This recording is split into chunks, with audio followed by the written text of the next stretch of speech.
All right, let's hit this shit. All right. All right? All right.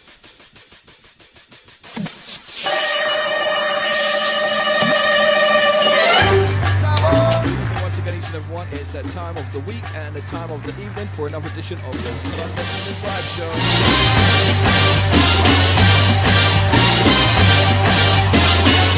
I'm, of course, your man, Mr. Just In Case, in the place to be. How y'all doing? How's your weekend been? Enjoying the sunshine? Good. I'll send a shout out goes out straight away to Caramel, also to Angel in the chat room this evening. How y'all doing? Also, a big shout goes out to those of you on the outside. If you've been noticing the posts on Facebook and Twitter and other places, you know that today is a special show. Special chat show today about relationships. The differences between man and woman within those relationships. Hopefully we'll be able to touch on a few things to clear up and have some understanding as to the differences between man and woman.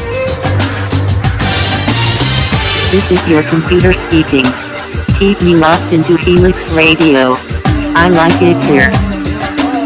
That's right, keep it locked into Helix Radio. The computer will definitely like it here.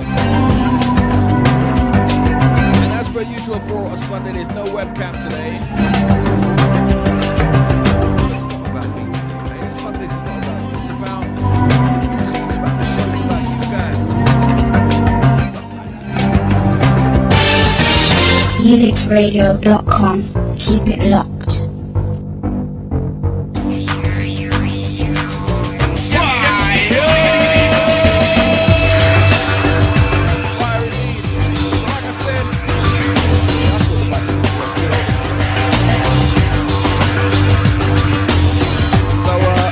Is that any better? Is that any better? Is that any better?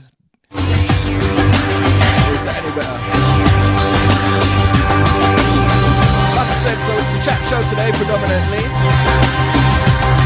I'm gonna play one or two tunes in between topics, let's say, or ideas or suggestions or whatever. Also gonna play a couple of tunes just to get things started so that the chat room can get populated, hopefully. So that everyone can take their seats, get comfortable, that kind of thing. Then we're going to go into it. Might be a bit of a controversial show.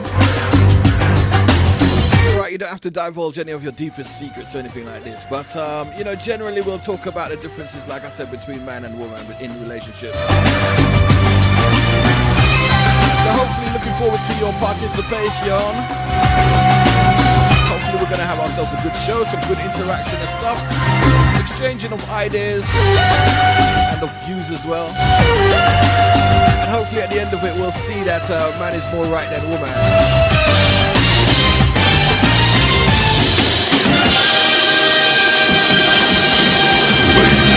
Gentlemen, I'm your DJ. Just in case. Yeah. Okay, let's take that then.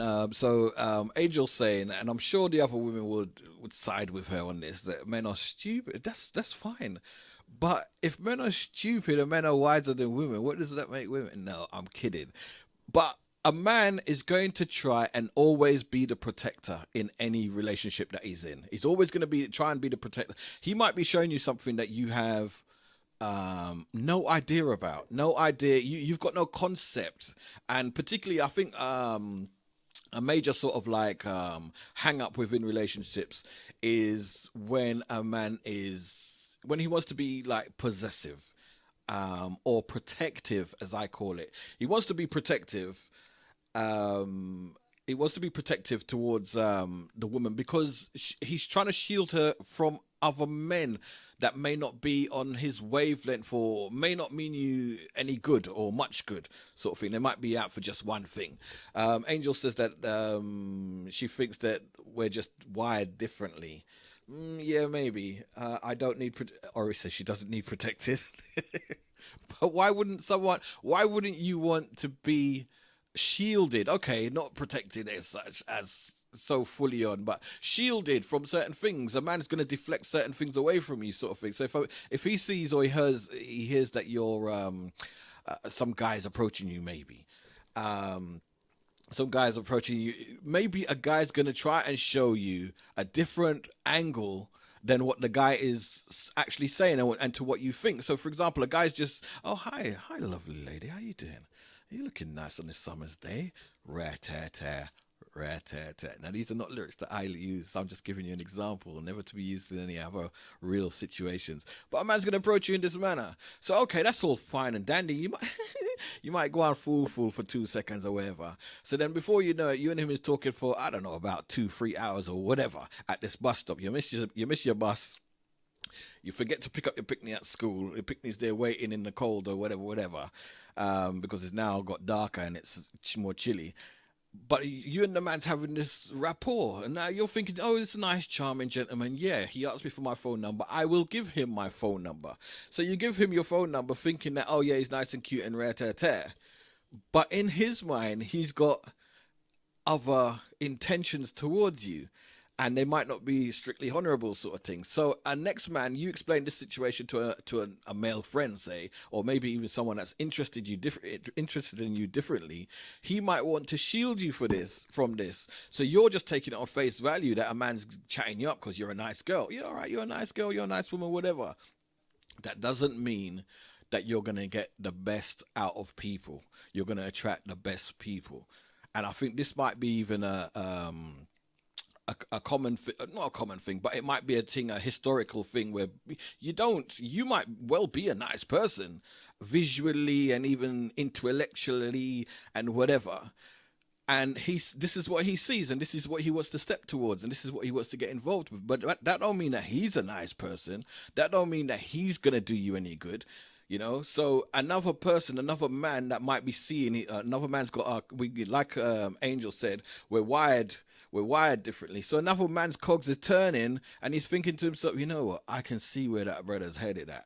I want to protect my girl from that. And that's what we do. That's what we do as men. This is exactly it, and this is the reason why. As an example, you speak to any father that's got a daughter of any age, the man will always tell you, no, my daughter ain't having no man until she's like 35 or 40 or something like this. It's because we know what young males can be like, how devious they can be in order to get what they think they want, and to use and abuse your daughter child. You can't be having that. We can't be having that. So no. My daughter is not going to be having no boyfriend or no man friend or no other male company other than her brothers, them, and me, and maybe an uncle or two around her until she's like 30 something, 37, 38, 39, 40, something like this, because I am protecting her. That is my job. And even if her mother, who I'm not with, if she's seeing a man and she's having particular issues with this man, or I can see certain things go, I would sort of nudge her and say, you know what? That man's, he don't mean, good, So, keep on your guard sort of thing. That's the man's role, he's supposed to be the protector. And I can hear that, you women are saying that you don't need protecting, and Angel saying that she will protect herself. But straight away, you're reducing the man to something that he's not supposed to be naturally. He's naturally the protector. You're supposed to stay at home and cook the food and bear the pig to them, and the man is supposed to protect you and provide for you. So you denying him that role is already on a bad foot. The relationship is already getting on a bad footing, because you're taking away his attributes that he's supposed to have naturally. I don't know what kind of women who leave their children at school. You'd be surprised. You'd be surprised the type of thing that women do, because I've known it to happen. I've known it to happen that women get so besotted with some new man that they forget about their children. Oh, like for example, we'll see it, we'll hear about it. Woman's going out. She wants to go out raving, so she can't afford, or she can't find a babysitter for the child, and the child's only the child's maybe about 11. Oh, it's okay. Once he's asleep, he'll fine. Once she's asleep, it's fine. But she's gone out raving. That might be perfectly safe and whatever. But shouldn't your priorities be with your child in your house? Shouldn't your priorities be your business sort of thing? If we waited for some men to provide for us, God help us, I agree with that, but isn't that sort of like something to do with maybe past events? So the stage that we're all at the moment, we're all big people. Well, you lot are a lot younger, a lot older than I am, of course, but by the time you've reached your age now, you've got experience. But the problem started from before that, right? The problem started when you was maybe in your 20s, maybe when you're in your 30s or early 40s, or even with some of you guys, your middle and your beginning and middle 50s. Your issues, certain issues are historic. They're not necessarily current. So you take these forward, and because you take these forward, it messes up any relationships that you may have past today, say. So you've had a bad run in with Tom up the road there because Tom was trying to trick you into getting into your panty lines, and you found out and rare. So obviously now you're more guarded, and you're the next man that's stepping to you. He might well be a very decent person and good with good intentions and that, but because Tom messed it, was it Tom or was it John? One of them messed it up for you 2 weeks ago or whatever it was. You are now preventing yourself from being happy with this new guy. Um, a man and men who need to protect his woman from other men has low self-esteem. I don't think so. Men that want to protect their women from other men have low self-esteem. I don't. Why do you say that? I don't think so. I think what it is, he's just got foresight. You have people.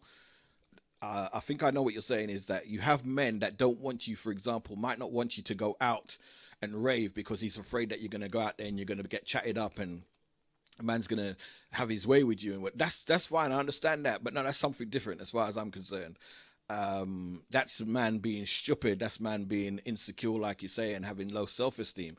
That's nothing to do with you, because he's gonna have that regardless of whether he's with you or he's with Sally. He's gonna have that whether he's this way or that way, whether he's younger or older or whatever. He's gonna have that. So it's not. I don't think that really comes in. I don't think the man's low self-esteem comes into it. I think when I'm talking about like with half decent and decent mans, they will look to protect you. They will look to provide the best for you or the better alternative for you. They won't let you go down the wrong road, so to say.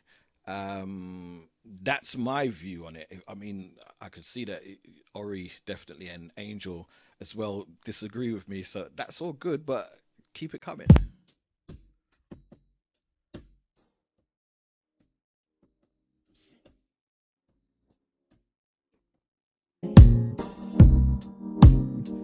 I've been thinking about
That's the sounds of Kem and If It's Love, yeah, a tune indeed.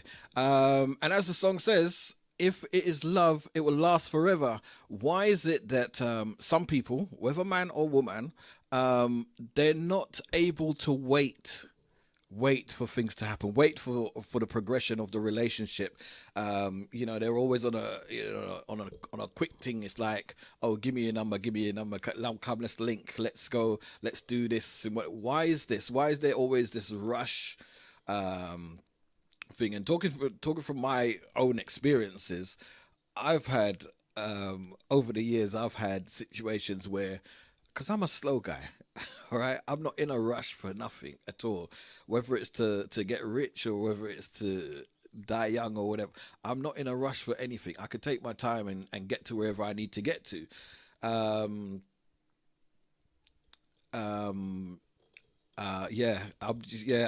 know about that, Ori. My brother was out there when it happened. He was in a shop next door, and funny story is that when the bus hit the store that it did, the store that my brother was in, everyone came running out thinking that a bomb had gone off, only to find that the bus was lodged in front of the store there.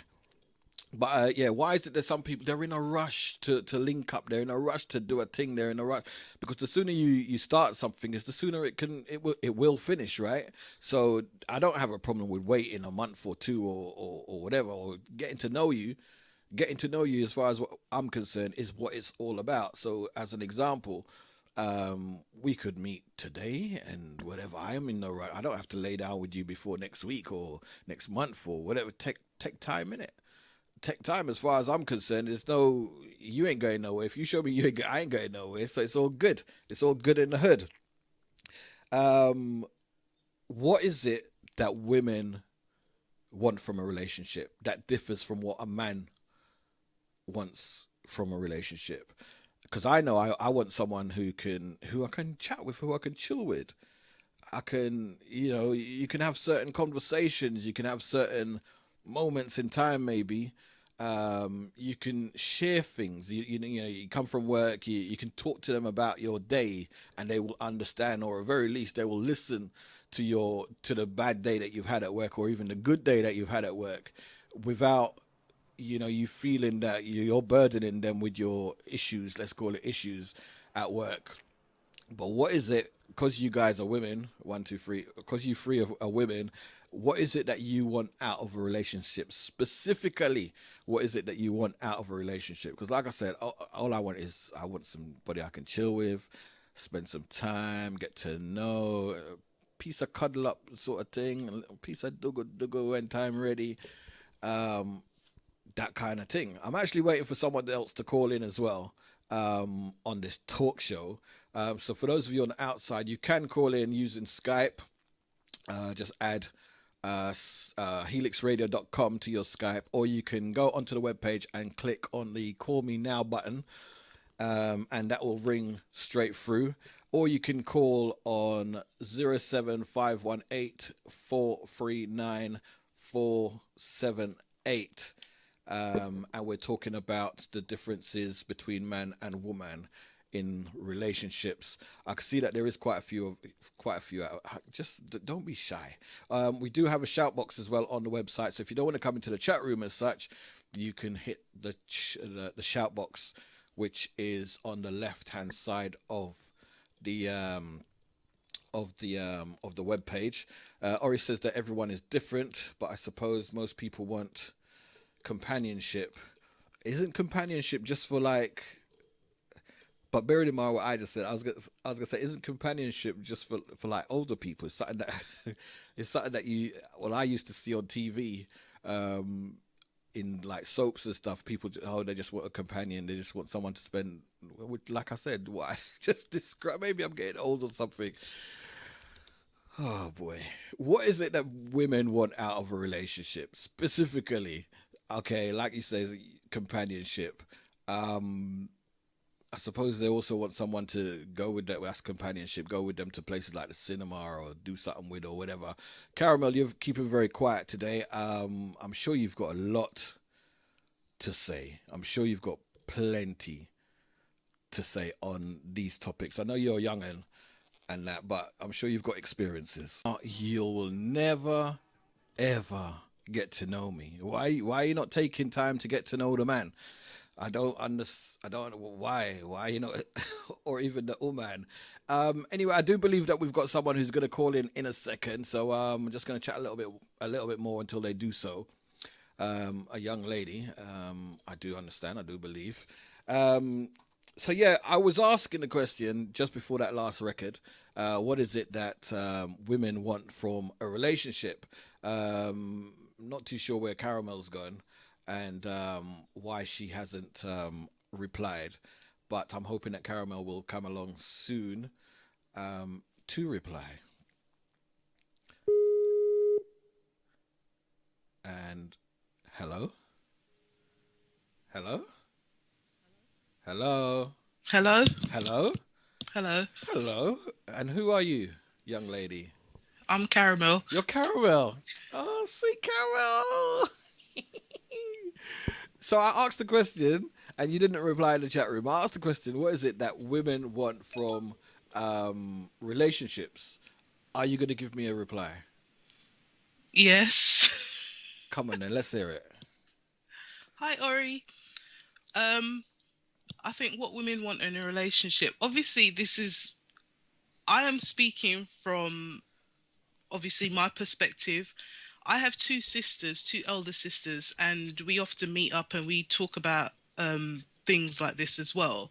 So and plus I've got female friends as well. So this is a consensus from them. And that is, I think, mainly, to me, it doesn't matter as a woman how independent you are, how much money you make, how many houses or cars you've got. From a man, you want, as you said earlier, you want a man to be a protector. A man is supposed to go out and do what he's supposed to do, and, you're not supposed to worry about those things. So in that case, for example, this is why a lot of women like men who are taller than them, because they want to feel protected. When he holds you, you want to feel like nothing can get to you because he's protecting you. Because you're and safe. You're safe within his arms. Yeah. And if you're taller than a man, you don't really get that sense of security, that protection. Unless he's like, he knows how to handle himself, right? In which case a shorter man can do such, right? I guess. But yeah, I mean, yeah, I understand that in that, like you say, if a guy's above, he can he literally wraps you within his arms. So because he's not towering over you, but he's taller than you. So he's over you as if to say, I'm protecting you from any and everything. Yeah. I mean, for example, I am a woman. I live by myself. I can put out the trash for myself. I can put shelves up. I can service the cars, put oil in it, put water in it, put petrol in it, and all of that. But when I was in a relationship where I was living with somebody, there was like an unspoken rule that he did those sorts of things. And I'd expect, if I'm living with a man, I'd expect him to do those sorts of things, because to me, that's his role. I can do it, but I'm not going to do it if there's a man around, because that's what a man is supposed to do. He's supposed to do the manual work while you concentrate on the in-house things like the cooking and the such, washing up and having the babies and stuff, right? Yeah, cooking whilst pregnant. Yeah, barefoot. Yeah, multitasking, isn't it? Yeah. Yeah. So I was gonna say something, and you made me forget because you said other things. So for you, you would want a man to be a protector for you or to you. So what do you think about this all this big independent talk that enough women does be having nowadays? It's again, I think because there's been such a vast role reversal change, and I'm stuttering because I can hear feedback, so I'm hearing myself double. But because there's been such a change of roles, now a woman can do everything that she doesn't need a man doesn't know what he's supposed to do now. Because quite frankly, if you're single and you want a child, you can get pregnant. You don't need a man for that anymore. Indeed. So like a man is saying, well, what shall I do now? Because my role has been taken away from me because this woman can do everything. Well, this is what I was saying earlier on about protecting Ori, and I think Angel said that they can protect themselves. Well, that's all right, but how's your man going to feel if, say, for example, you're out the street, you're in some sort of like altercation, some minor altercation, because no one's going to expect you to get thumped down. But he's sort of like saying, were you saying that to my woman? And then the woman's going to be no, it's all right, babe, I've got this. It's like, what the did you just rape me of my masculinity just there and then in front of all these people? Exactly. So then that's obviously gonna put a massive wedge within the relationship, because he's gonna be thinking, well, boy, you know what? When your car needs to be serviced, you go and service that yourself, because that's supposed to be my role. I understand it as my role, but you're chipping at me, taking away my roles. So you know what? If I could breed, I'd just have the babies and stay at home. And again, I think that's a lot of the reasoning why a lot of men now have become inverted commas waste men or long or whatever, because if a woman is saying, well, I can do that, I can do that, I can do that, he's going to say, well, go on then, do it. I've got nothing to do. I'll just sit down here and chill and play my games or whatever. Exactly. And Ori's saying that she doesn't like the role division stuff. She thinks that if it suits the relationship. So yeah, basically if someone could do something, then that's fine, but it shouldn't be taken from anybody. And I think not necessarily to blame people like Beyonce for their tunes or whatever, but I think women are generally intelligent enough to know that when they're stripping a man of his masculinity and dumbing him down, if you like, to just appeal. I mean, and as Ori said, are we stuck in the dark ages? It's not a case about being stuck in the dark ages, because these boundaries have been shifted. Nobody knows what they're doing anymore. And like you say, you've got children growing up that are in a home that don't have a masculine figure to look up to learn from. The woman is doing everything, and I know a lot of women who are single parents are going to say they don't need a man for that. But to me, if you've got a boy child, a male child, they need some form of man to teach them certain things, no matter how I don't know what's the word, however good a woman is in what she does. There are certain things, yes, a woman can show a male child certain things, but it's not going to be as effective as if a man taught that male child things. Well, not only that, but like when it comes to a man showing another boy child or young man certain things, he's going to have some sort of qualification behind it, because he hopefully would have been through it, or at least he's got an insight into it.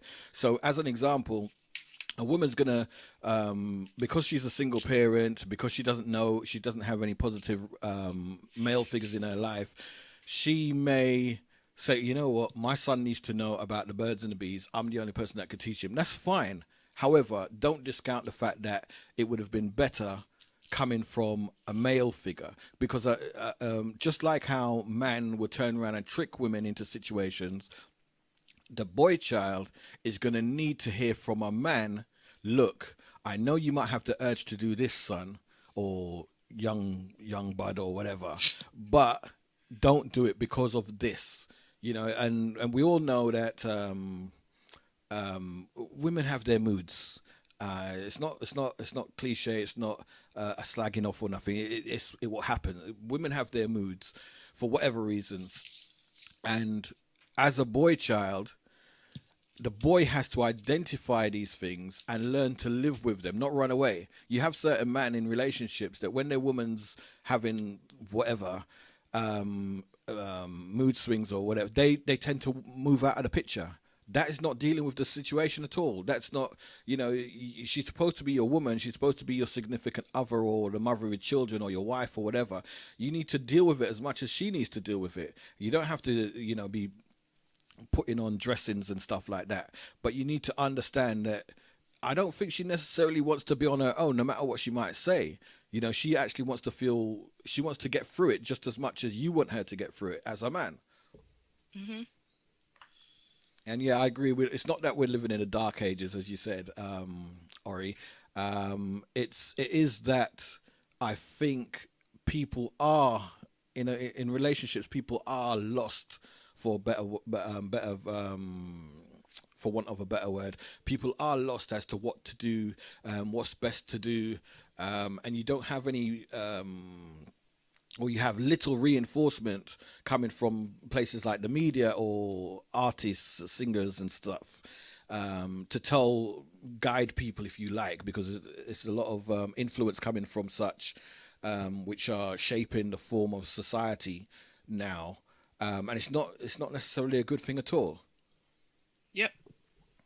So yeah, okay, let me move to another question. What are the biggest misunderstandings, Caramel, in your opinion? What are the biggest misunderstandings between man and woman? I don't know. You don't know. No. When you're in your relationships, right? There must be situations that you don't. It's like you don't know what's going on. Why is he doing that? Why is he saying that? Why is he acting that way? I mean, in that respect, the biggest thing for me has been lack of communication. It sounds very cliched, but I think that goes through relationships between man and women, any sort of relationships you have, even your work relationship. When people are not talking to each other, how are you supposed to ascertain what a problem is and sort it out? They've done something, your partner's done something that you're not happy about, and you've just gone into a huff, or vice versa. They want to talk to you, but you don't want to talk. So then, then you start building up resentments and stuff, and then it just spills into something. Well, yeah, because that could have been sorted out. Something's happened that you clearly don't understand. You don't even know what's happening. Never mind, something's happened that I must say bye for now to Ori. She's got to go and do whatever she's got to go and do, but she will be listening, so we might give you a shout out and tell you to hurry back because something's going on.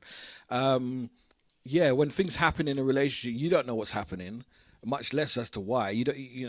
He's had a bad day. You don't know he's had a bad day. He needs to tell you that he's had a bad day so that you can say, well, okay, I know when he has a bad day, I need to back off from him. I need to make him play on the PlayStation for the next 3 days or whatever. But unless that's communicated, like you say, in some sort of way, then how's you supposed to know, right? Yep. Once again, for those of you on the outside listening in, you can take part in the show. You can, on the webpage, if you just hit the Call Me Now Skype button. Alternatively, you can call in on 07518 439 478, and then we can chat, we can rap, we can see what are going. Something that's always, because I'm the type of guy that's, I'll converse, I'll chat with a whole heap of women. It's not a secret sort of thing. It's not that I'm necessarily flirting with anybody, but I find it easy to talk with women, and women find it easy to talk, converse, and be around me, I guess. What is this thing about knowing your worth? What is this thing about knowing your worth? So a guy's going to step to you, not necessarily say that I'm stepping to anybody at all, but women are always quoting. You don't see men quoting knowing, I know what I'm worth type of things, unless it's something pertaining to work. So in a relationship, knowing my worth, the women will always, I know what my worth is. I'm worth more than that. Who's taking away? Who's reducing your worth? I don't get it. Any ideas on that? Bloody hell. But again, I think, again, if you've been in past relationships and somebody's been playing the arse, you've come out of that relationship and you said to yourself, right, I'm not going to be in that sort of situation again. I know what I'm worth. I'm not going to put up with that. So you take that to your next relationship. So if any argument comes up, then that's what they're quoting. Yeah, but see, once again, this is my big hang up with relationships is why is it that you're bringing forward stuff from your past? I don't because you're not given any situation. I mean, okay, as an example, in your past relationships, you may have been with guys that have loved to argue, maybe even threatened you in whatever way. Now, just because you get in a similar situation with this new guy and he's maybe starting an argument with you, why is it that he can't get the credit of having that argument? Why is it that he can't have the argument with you without you thinking that it's going to result in this way or in that way? Why is that? I think one of the problems that a lot of people do is that they'll be in a relationship, whether it be a short term or a long term relationship, and then they'll come out of that relationship and go straight into a next one. I always say that to me, we all carry baggage with us. Some of us have big flipping suitcase worth load of baggage, and others have little hold all amount of luggage. And I always believe that you should have a break between relationships just so that you can detox from that, sort out your luggage. And like I say, we all carry a certain amount with us so that we can, if we've got to carry baggage, we've just got a little hold all with us. So that when you go into that relationship now, you're not going to be throwing things up saying, oh, yeah, my ex used to do that, or you're just like my ex, or because it's not fair on that person, that new person, because obviously to a degree they might not know where you're coming from, what the history of your previous relationships were like, and it's not fair on them. You need to judge that person on how they are now, how they're treating you now, and how this relationship is now. It's got nothing to do with your past. And that's exactly where I'm coming from. In that women, if you're stepping to a woman as a man, if you're stepping to a woman, you might have a mild interest in her. Not to say that you want to be getting with her because you don't know. I mean, well, me personally, I'm not going to step to you. I'm not going to be looking nothing from you unless I know you to an extent. And me knowing you to an extent is way past knowing your name and your mobile phone number. That's nothing. Just because a man knows your name and your mobile number, that don't mean say you and him there or whatever. Even if you and the man have relations, that don't mean nothing because that's still not knowing them. Because once you start having relations, you'll see that the relationship actually changes. There's a different type of dynamics there. So yeah, go on. I was just going to say again, in you saying that, that's how it used to be back in the day. Even like I can't remember if I said it on air before, but if you listen to the songs back in the 80s, 90s, when a guy would talk about, oh, he saw this girl, she was standing at a bus stop and he liked the look of her, he walked up to her and he started talking to her, and then he took her out for a movie or in a meal, and he took time to get to know her. We're in a society now, everything is so fast, everything moves so quickly. If a guy step into a woman, do you want to bang though? No. Okay, he's on to the next one. He doesn't take.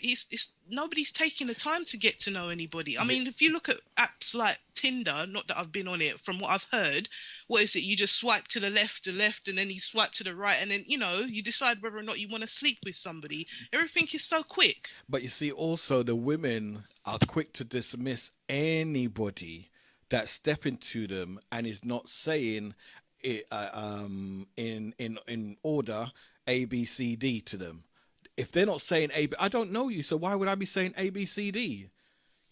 So how can you dismiss me because I haven't said A B C? I don't know the relevance of A B C D to you, and you turning around and saying to me that you don't need no man, and what's that? What's that all about? I don't know what you're dealing with. I don't know why it is that you don't need no man. As a matter of fact, that's nothing to do with me. So why are you quoting these things to me? Why not? I've stepped to you, excuse me, miss. What's your name? Can I have your number? I'm stepping to you like that. Why would you? I don't need no man. And we saw it in on the news some months ago, whereby this woman dropped her mobile phone. The young man picked it up to hand back to her.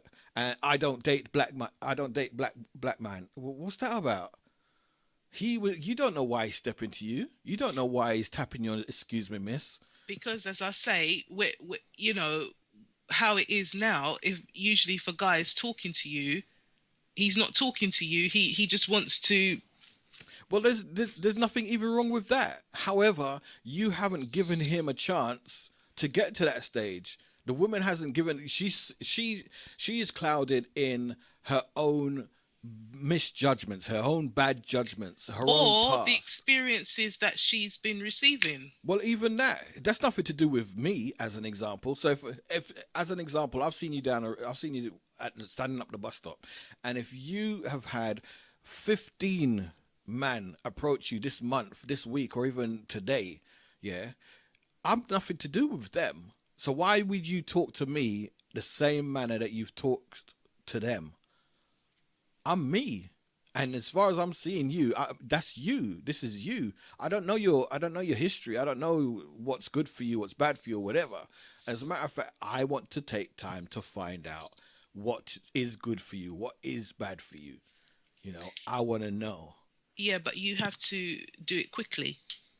Because as I said, that's how we are. Everything is fast moving nowadays. you know what? That's fine. Because the way I look at it, if I'm stepping to a woman and she doesn't want to know, that's her loss. It's nothing to do with me. It's her loss. It's all about impressing people. I mean, nothing is pure anymore. It's all. I remember I met this guy once on a bus, and he felt it necessary to tell me that he lives in a 9-bedroom house that was inherited by his mother or his grandmother or whatever, and he drives this, that, and the other, because obviously he thinks he's trying to impress me. But again, I could have shot back to him, well, you know, I've got a house, I've got a car too, I've got money in the bank. But no, I just let him talk and said goodbye. Well, of course, let him lay his cards on the table. It's not to do with you. If a man want to talk, make him talk. And then, like you say goodbye. Ain't nothing wrong with that. Ain't no harm. You're not dissing him. You're not whatever. You just know that, you know what? You keep that. This is me. You keep that. But also, I think some people be in relationships whereby they don't know who they're dealing with. So, for example, I mean, I've been in a relationship whereby I've been in a few since Thursday. No, I've been in a few relationships whereby I've been in a relationship some years ago whereby the woman knew everything, practically everything about me. She met my family, everything. However, I'd never met any of her family. And I just thought that was very strange. I mean, okay, I'm not the most ideal of catches or nothing, but then would you be surprised that that relationship doesn't work after a number of years? And I still haven't met your parents, but yet still you've met mine. You know, I haven't met none of your family, but you've met mine. So what was the reasoning why you didn't meet her family? I don't know. I don't really Did care. she have family? Yeah, she had them. They were local to where she was living. So it's like nothing. It's nothing to say, oh, I'm going by my mum. Do you want to come? Or I'm at my mum's. Do you want to pass by my mum's, meet me there, and then you can introduce, you know, that sort of thing. So did you instigate introducing her to your family? Or Yeah. did she say? No, I brought her to see my family, to see my people. I would bring her to things that my family are at. I don't have a problem with that. Because this is me. This is how I is. It's not, you know, you're going to find out sooner or later. Make it be more on the sooner side as far as I'm concerned. But, you know, when the relationship is over, you can't be nitpicking and saying, oh, I understand why you didn't this now. What? You had your chance. You had your chance over a number of years. Why is it that why wouldn't you see that as a normal thing to do? Introduce this person to your family.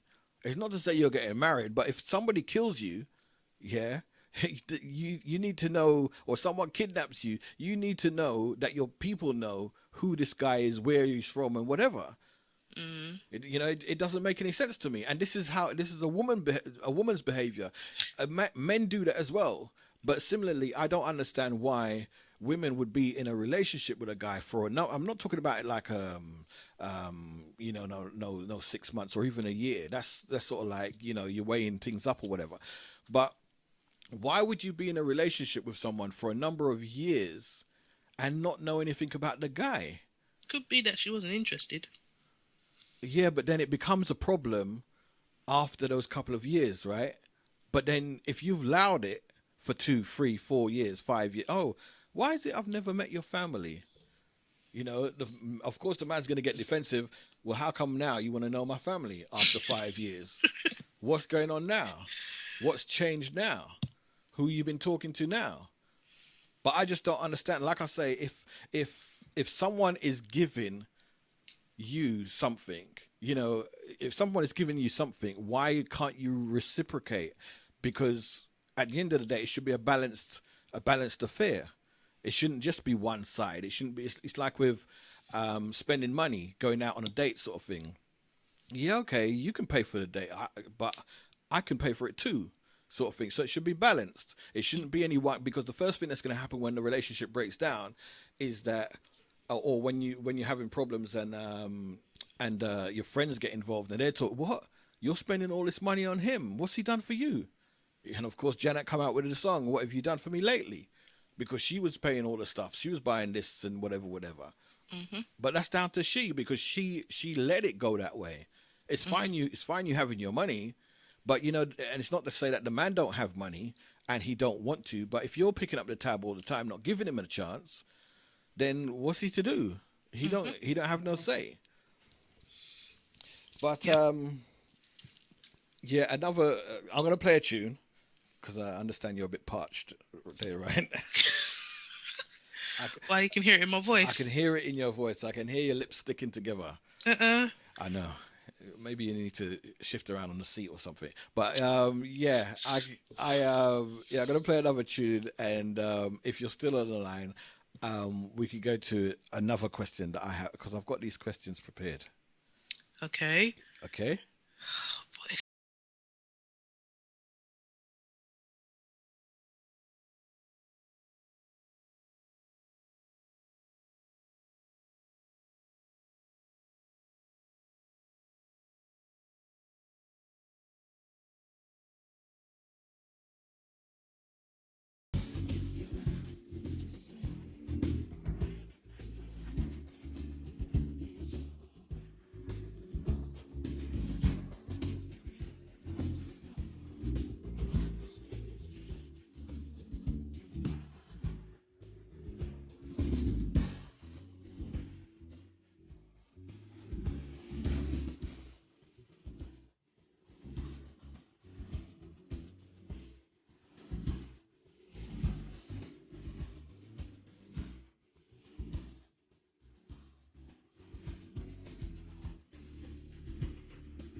Once again, for those of you on the outside,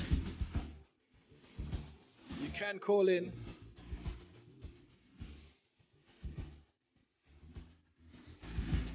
There is the mobile phone number. There's also Skype, or you can just join us in the chat room. In the chat room at the moment, it's just myself and Caramel.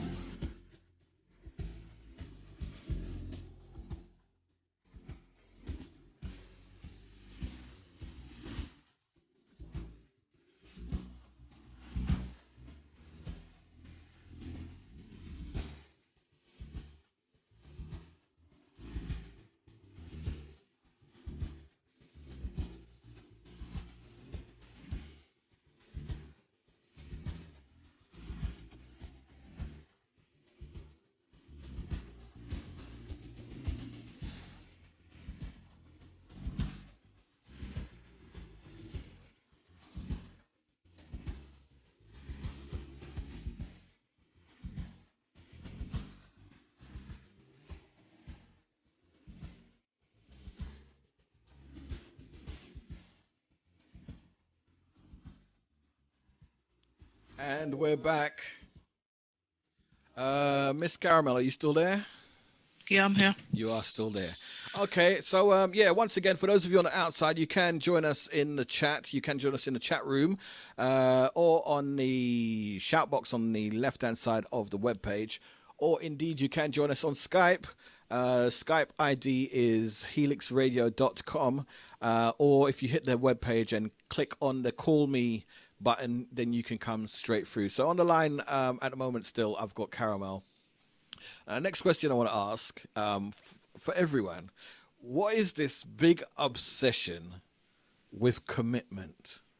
Why is it that, particularly women, why is it that they want to be in a committed relationship? I don't understand what the drive is to be in a committed relationship. What's that all about? Because there are more women than men in the world. And so they want to feel that they are that special somebody. But you're special enough for the guy to be with, so I don't get it still. Yeah, but some women feel that if they get a ring on the finger or if they have a baby for them, then that's their way of securing that man for life, I guess. Okay, but do they realize that the guy could still be out on road cheating and doing whatever? Yeah, but like a lot of women feel that, you know, even though he may have side chicks, she's the main chick. And there are some women that are happy with that. That's a recipe for disaster as far as I'm concerned.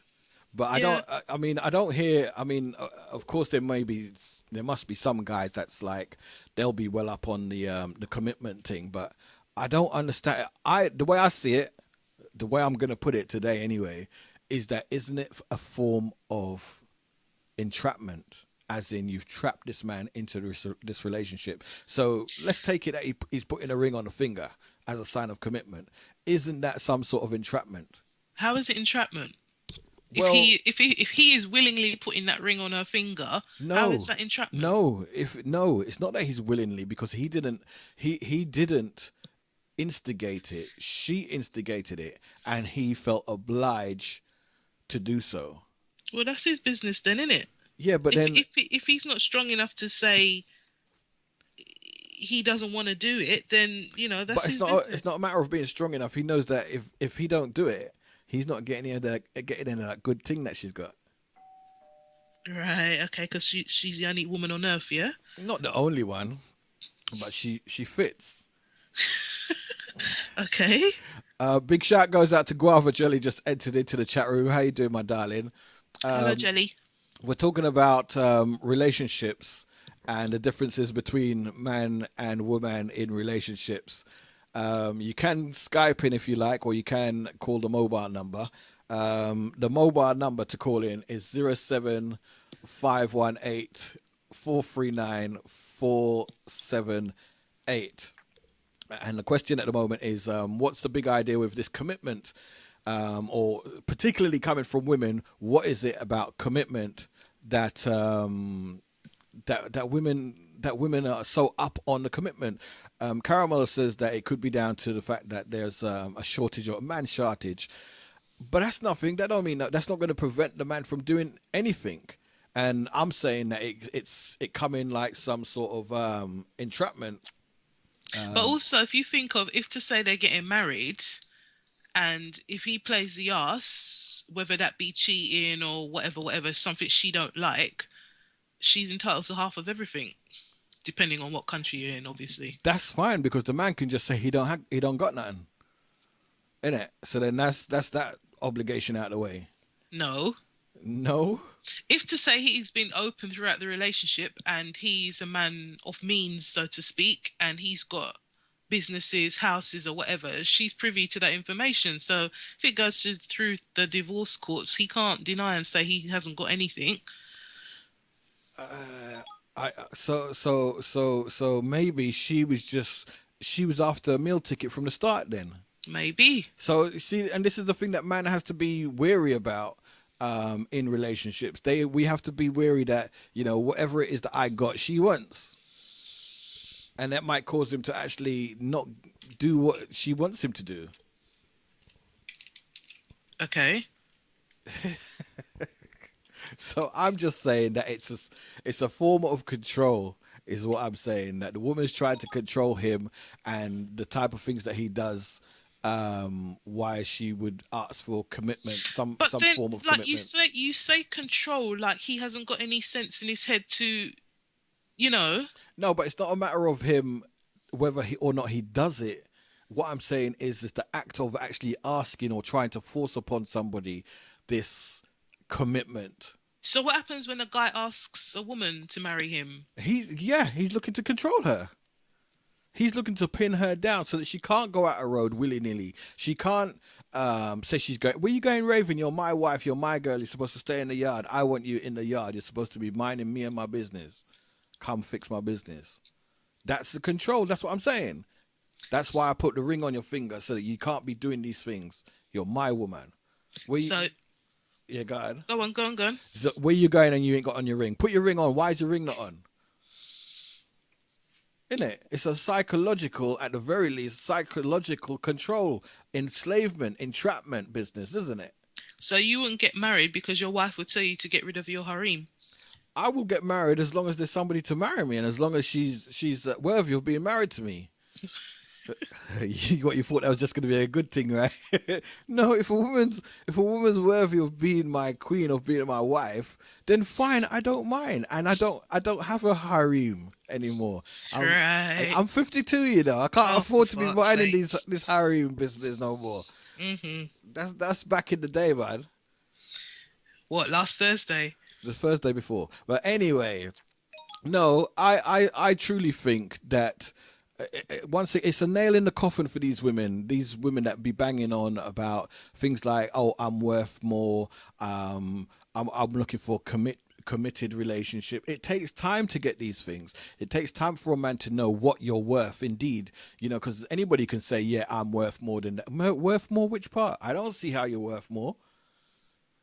Oh, I want to be in a committed relationship. You should be committed. In some flipping, what's it called place? What a place? Asylum. That's where you should be. A lot of women that be banging on about these types of things, in my view, they are not worthy of such statuses. They're not worthy of such positions. It's easy to talk all of that. And yeah, you might think that you are entitled to be with such a person, but you're not.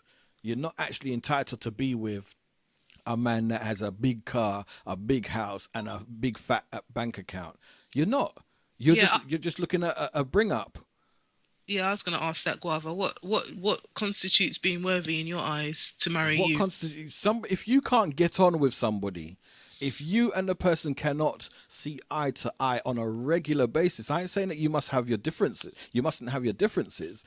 Differences is good because as much as I like to think I'm right all the time, me being right isn't teaching me nothing. I'm not learning anything from being right all the time. You show me where I'm wrong, or as a matter of fact, you don't even have to show me that I'm wrong or where I'm wrong. Tell me that I'm wrong. So let me hear that resonate inside my head so that I can then go away and think, you know what? Why did she say that? You know what? She might have something there. Yeah. And you actually think like that? Yeah. Really? Of course. You're always right, though, in your world. Yeah, but I can be wrong within my rightness, right? There ain't nothing wrong with being wrong. That's how you learn. You know, you're driving the car down the wrong side of the road. You will learn to be on the right side of the road, don't it? You can't. If you live long enough. Exactly. So it's all a process of learning. It's all part of the game. We can't all go around thinking that we're always right. Yes, we may want to be always right, but life isn't like that. A woman cannot force a man to commit. No, she can't force him to commit. That's exactly the point. She can't force him to commit. So why is it that some women do come up with this commitment? You know, you be in any sort of discussions about relationships with people, like just general people, just generally, and the first thing they'll be saying is, man can't commit, man don't want to commit. Why would he? Why would he commit to you when you're already trying to force him to do something that he doesn't want to do? You know, if a man is in a relationship or some sort of understanding with you, you'll find that, you know what, baby, me I got married you. Yeah, see the ring, yeah. Chris, wash over ring, that's all, yeah. With what? Wash over ring. You don't What's know. that in English? It's rolled in gold. Gold plated. I don't like gold. With some big cubic zirconia upon. Yeah, you can't get them size there road, you know. That's So who? Cubic zirconias. That's not even a thingy. A what-y? A jewel. You Why go can't tell it be a them, diamond? you go tell the people them on Gems TV that it's Get not. the Gems TV. that is not a jewel. Them people that be digging that. Yeah, it's a jewel. It's one of them ones that you used to get in those little remember back in the days you used to have them little toy things outside of shops and you put your 10p in a little thing. No, come on now. That's just paste. No, cubic zirconia is a semi-precious metal.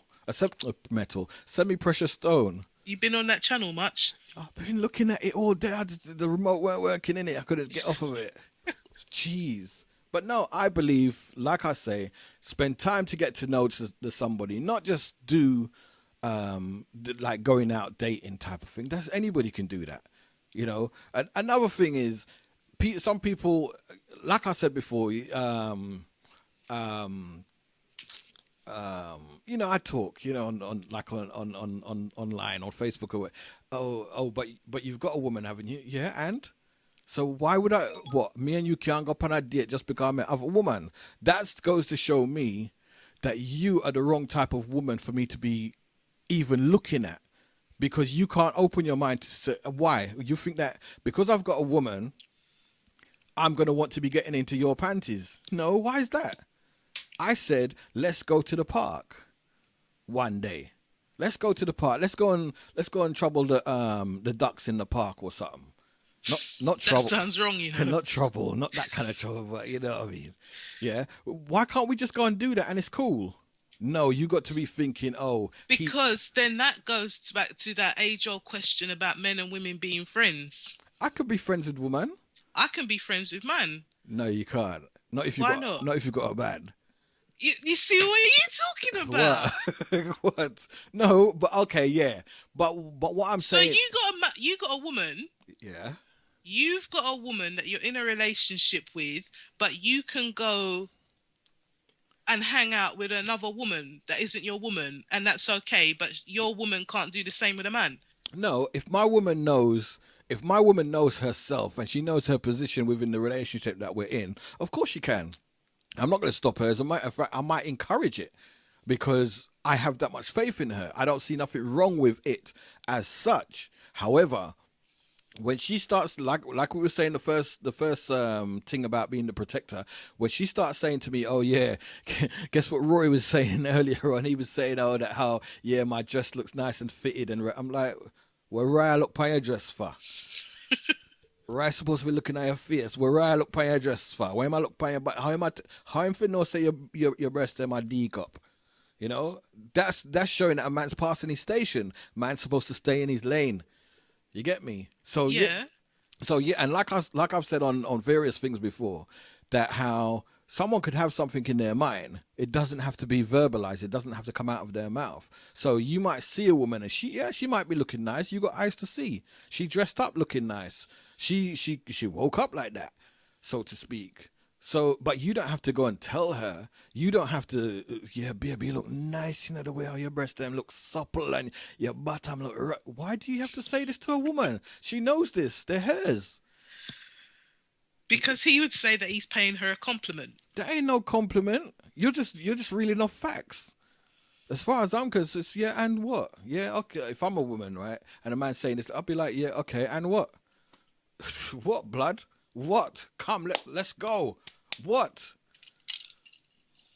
So what? I don't get it. And another thing is like when you're walking down the road. It's a nice summer's day. You got on your maxi dress or something. You're walking down your what? What you know about maxi dress? I know everything about woman clothes, man. We had to have Really? Yes, man. That's for another show, innit? Yeah. No, don't get it twisted. But you'll be walking down the road in your maxi dress, nice summer's day and everything, and you just sort of like pulled it off your shoulder, sort of thing, to get your little tan on your shoulders too. And a car will be passing out and be bipping you. But he ain't stopping. He's just bipping. What is that about? What is that? Literally, what is that about? A man's bipping you. He's driving. He's not slowing down. He's not stopping for you. He's not stopping to say, hi, baby, look, you're looking nice. He's bipping you and going about his business. What is that about? He's acknowledging that he likes your maxi dress. Keep that, man. I wouldn't even be wasting my bip. Why? Why am I wasting my bip? Sometimes my horn don't even work on my car anyway. Well, I got to be there pressing, pumping, and it ain't bipping. So till I go mash up in one truck or something. What is that about? No, man. Some man they need to fix up out a road. Trust. Does that still happen nowadays? Like when you used to go out and the men used to be like, pss, pss, pss, pss. I hear a man bip the other day. I was like, why? You ain't even slowed down. What? By the time the woman spin her head to see is who, you down the road. She can't do nothing about that. And she ain't getting flattered because she, like I said, she knows she look hot because she left the yard looking hot. What is that about, man? Fix up. Come proper. Pull up your car. I say, hi, miss. How you doing? You're looking nice in that maxi dress. Aye, aye, aye. You see, that's pervy, how you're saying it. Because I'm 52, Oh, for fart's sakes. I've earned the right to talk the way I do. Well, you come out of your car. No, but I actually wouldn't because I'm not that kind of guy. I'm not brazen like that, and I don't. I ain't able for no woman to slap me in my mouth. Cause prison me I go. Isn't me? No, she could just cuff you in your belly. Nah, that'd be like foreplay to me. For real, though. But yeah, I just don't get it with some mans how they be going on outer road to so-called attract woman.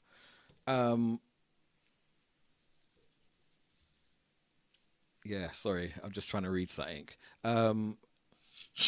What you trying to say? I'm saying that the next thing I have is that maybe the way we, as in you lot, look at things is or can be. Sorry, I just read what Guava said.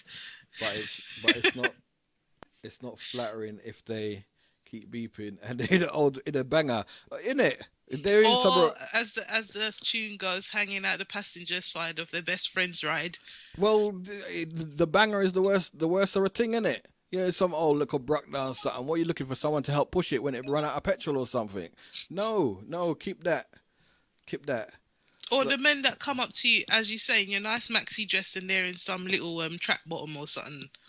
That's another thing. Some man, they're out of their league. They put themselves out of their own leagues.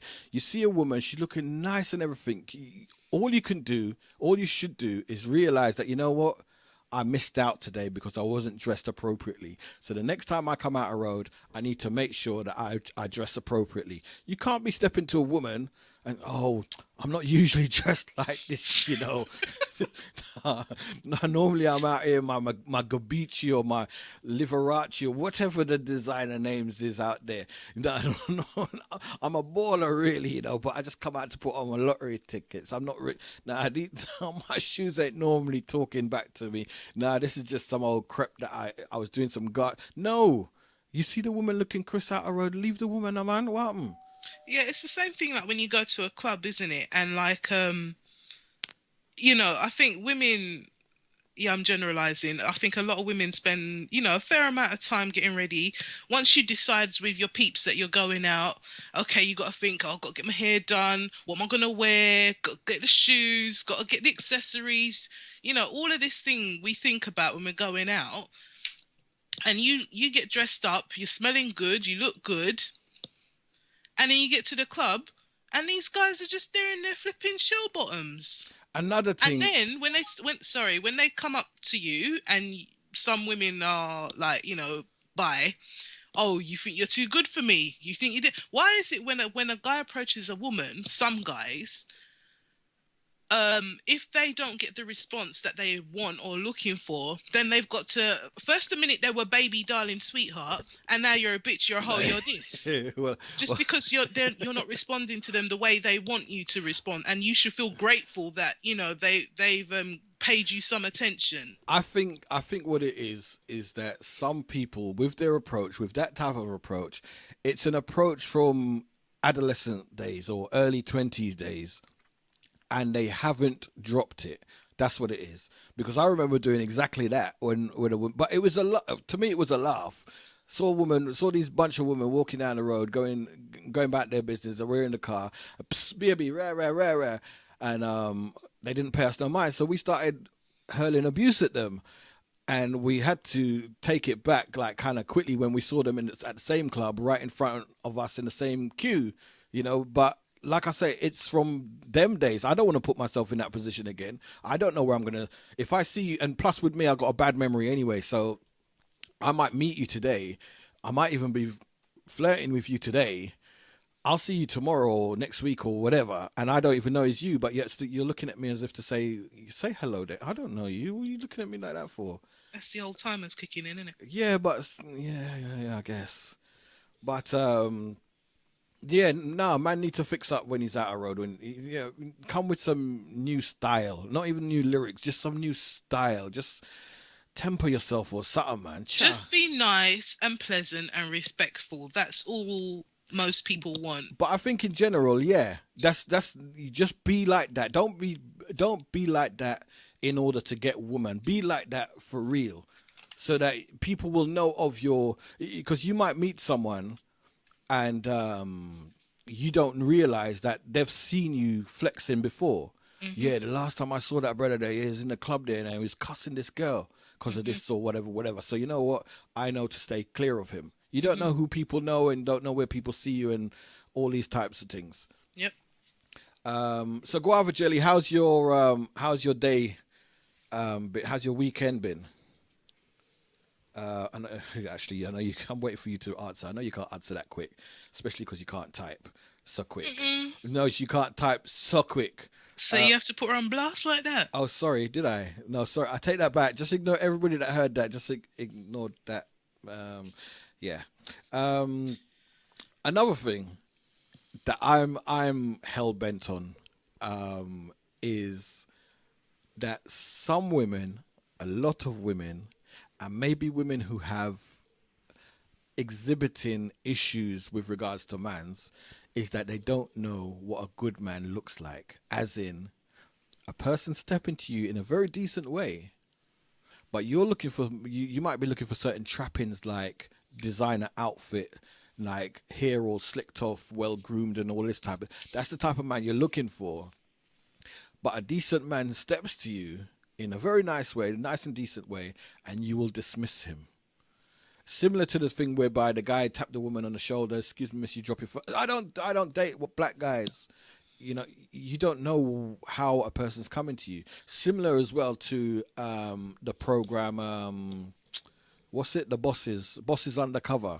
You don't know who you're dealing with. You don't know what this person has. You don't know where this person's coming from or anything at all other than what you see right there in front of you. Mm-hmm. But you're quick to dismiss them because they don't fit into your little boxes that you would have ticked before you left the yard, saying that you're going out a road to catch man, mm-hmm. in your batty riders and crop top. Boy, you're showing your age, innit? Why? People don't wear batty rider no more. Well, I'm sure they do, but they don't call it that. Oh, is it? Well, I see, look at that girl in the batty rider. It's all good with me. Anyway, I'm going to play another tune. Once again, for those of you on the outside, you can take part in the talk. You can Skype us or just by hitting the webpage and clicking on the call me button. That will take you straight through. Or you can just add helixradio.com to your Skype. That's the sounds of the legendary Barry White there. I'm going to love you just a little bit more. Must send a big shout out goes out to Soulful Eyes, just joined us in the chat room. How you doing, sir? How's your day going? Also, yeah, go ahead. Hi, Soulful. That's right. I've got Caramel on the line with me on Skype. Also, a big shout goes out to those of you on the outside of the chat room. I know some people are having issues with the echoing. That's simply because you've got two players open or playing at the same time. It's not your fault. It's the way the site's designed. It's well designed, but it's just got that issue there. So yeah, the next question I'm gonna ask is it's a statement actually more than a question, and I found that over the years, quite a few women fall in this category type of thing, and it's like a safety net for them within relationships. And basically, my statement is there is no substitute for a good relationship. Not being single, it's not a substitute for being in a good relationship. And definitely not having cats. It's not a flipping substitute. Cats is not, they're not human. They can't give you the affection that a man, whether he be a part-time man or otherwise. As a matter of fact, not even just cats, any other pet, they're not a substitute for being in a good, decent relationship. So Caramel, do you have a cat at all? No. You don't? I don't like cats. Thank God for that. I'm tired of seeing these women with cat. Not only women, guys. There's guys out there that have cats as well. I don't understand it. I can't understand. I refuse to understand that the fact that you've got a cat and you're all right with that. You've got a cat and you're all right with what? Oh, your cat gives you all the companionship that you desire. Mm-hmm. The cat gives you. You can talk with your cat. What? Are you mad? Are you? You know what? No wonder you're so far up on that shelf, is what I got to say. So yeah, go ahead. I was just going to say, I think it's because animals provide, like dogs and cats, they provide the loyalty. Loyalty? Yeah, because like, say for example, you go out and you come home, dog is there, wagging its tail, licking on you. Hey, how you doing? And after it's licked on itself. And other people, yeah. No, I think the people that put themselves on that roundabout of having these pets to satisfy their desires, whether it be companionship or otherwise, they have lost the plot. That's what I think. They've lost the. There's no way you can be happy with. And the thing is, as well, from what I'm seeing, woman-wise, these are perfectly nice looking and nice personality having women. I'm like, why would you reduce yourself to having a pet instead of a partner? There's no way a pet can equal a partner. So what is that all about? I think reduce is a bit strong. No, that's what it is. They're happy. They're contented. They're over the moon with their cats. Yeah, but then maybe they've been in various relationships time after time and it hasn't worked for them, so they've decided, okay. But maybe that's down to themselves. Yeah, but until people acknowledge that, then there's no more moving forward in that lane, is there? I don't know. Okay, so when are they going to acknowledge this? When they're like I know this friend. No, actually, it was a woman that I was seeing some years ago. She's got a friend who had, I can't remember if it was, I think it was more than one cats. I think it was a number of cats. And she'd been like that for a number of years. Why would you do this? And then on top of that, instead of looking about yourself, because obviously your cat's not going to criticize how you look. The cat's not going to criticize how you keep your yard. The cat's not going to criticize how you cook. It's a downward spiral. And then you're just answering your own question. It's because you as I say, you're not going to get no chat back. You're not going to get any grief, and they're always there for you. Unlike a human. Yeah, but then how do you have your needs? How do you have your needs satisfied? Sometimes you just suppress it, or sometimes some people use the animals to do those sorts of things. What? Let's be real. What? What? They use the animals to do what? What? Well, you hear about it all the time in the news and stuff like that. It is, don't pretend like you don't know. There is stuff like that out there. Are you telling me that these women that are I'm not telling you. I'm just Are you suggesting, my learned friend, are you suggesting that these women sat in their 1-bedroom flats in the middle of Listen to you. 1-bedroom flat with three cats around them. Actually, as a matter of fact, no, because it would be fine if they were even confined to 1-bedroom flat. But these women, because they're well-to-do, they've worked very hard. Admirably, they've worked very hard. They've afforded themselves a nice house. So they've got something like a 3-bedroom house. They're all alone in this 3-bedroom house, and they're stuck in the house with cats. And then you're suggesting to me, my learned friend, that these women's will be doing unnatural things to these cats. Unnatural to whom? Unnatural to the flipping cats in the first place. What the hell?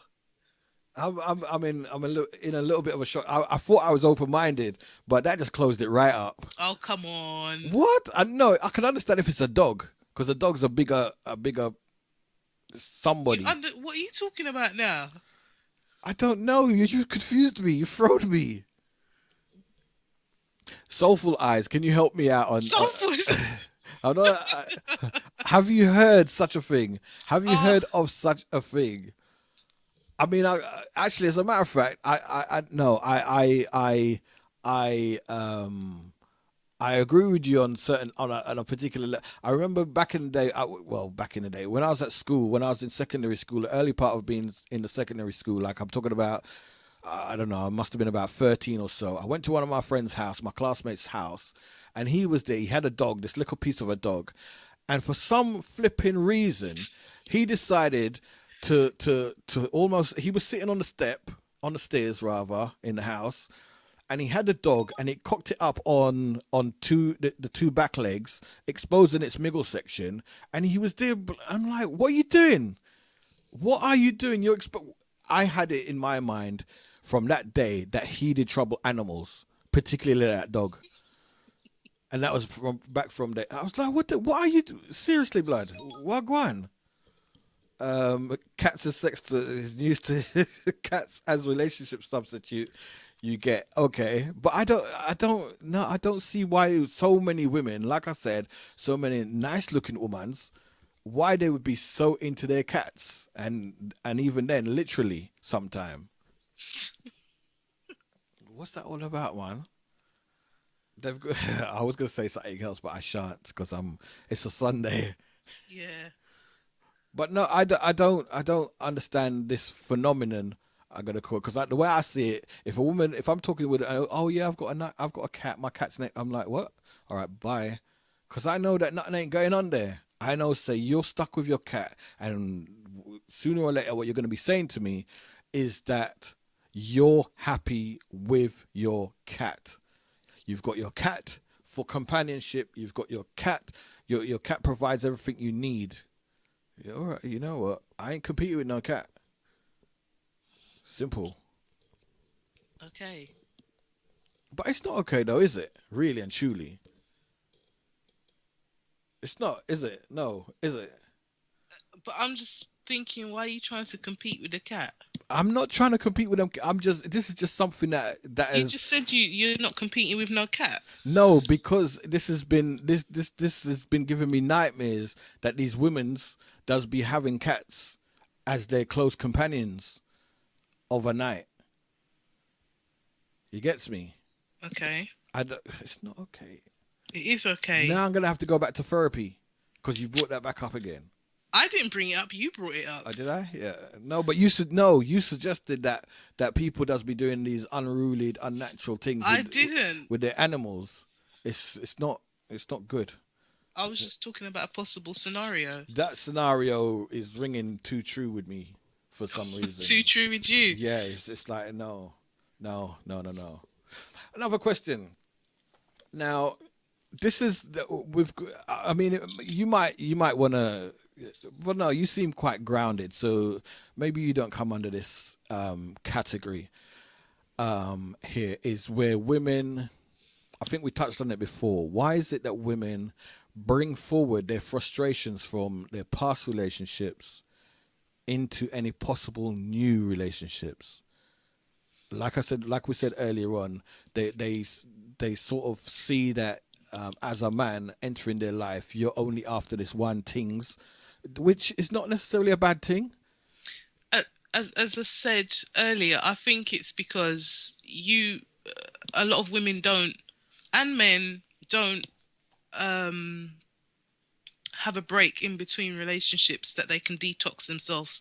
As I say, it sounds very Oprah-y to say that, but it's true. I don't think that you could be in a relationship for 5, 6, 10, 15 years today. It ends today, and then tomorrow you've just gone into another new one. You'll be detoxing from your past relationship during your present relationship, and then it's not fair on the person that you're with now. Well, because you haven't had that breathing space. I think a lot of people are scared that, a lot of people can't be by themselves. They don't like their own company. And I think you need to like yourself to be able to stay with yourself for some time and just have a detox session. I think Soulful's just confirmed what you're saying or backed up what you're saying as well. Yeah, a lot of people ask. I mean, I know this one woman. Once again, this nice looking woman.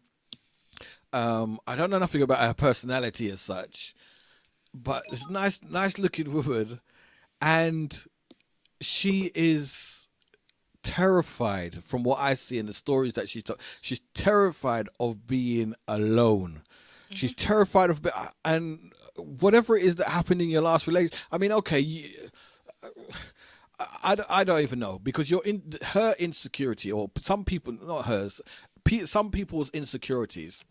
Like, as an example, you want to have for yourself this perfectly sculpted man or partner.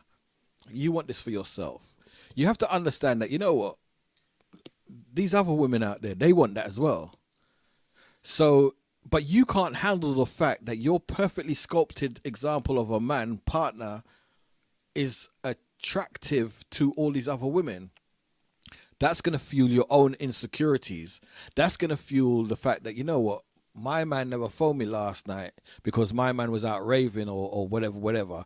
Maybe he there with another woman.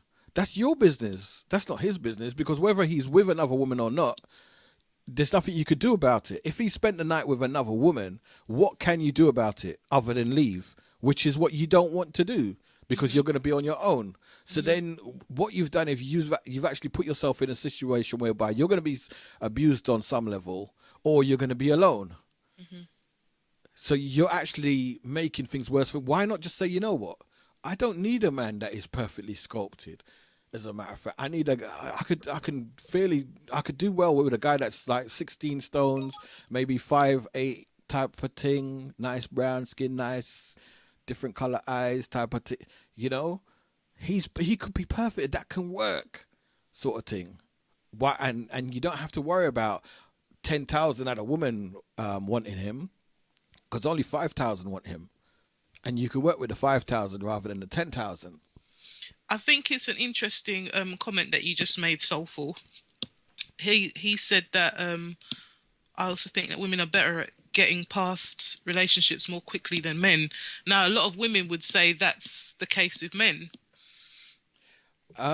Getting past them, I don't think women do. You know, I think my experience of the few women that I encounter is that they're very hung up on their past relationships. And I made a comment in that the Facebook group that I'm in, that a man will find it easier, or has to find it easier, to move on, or apparently move on from that last relationship. He has to do that because he's proven to himself that he's still got it. He's proven to that woman that he's still got it, and that when he does embark on this new relationship, it's going to be all good. It's going to be all for the time being. At least he's going to mask any hurt, if you like, any disappointments, if you like, because he's just jumping literally from one bed into another. I think men do that better than, more often than women. Not necessarily better, because men maybe have deep resentments maybe, and this is why they may tend to treat women in the off-key way that they do. It's not necessarily to do with the current woman, it's to do with the past as well. Some people, people do that. People bring that stuff forward. And this goes back to, as well, women thinking that men are masculine, that they don't feel emotion.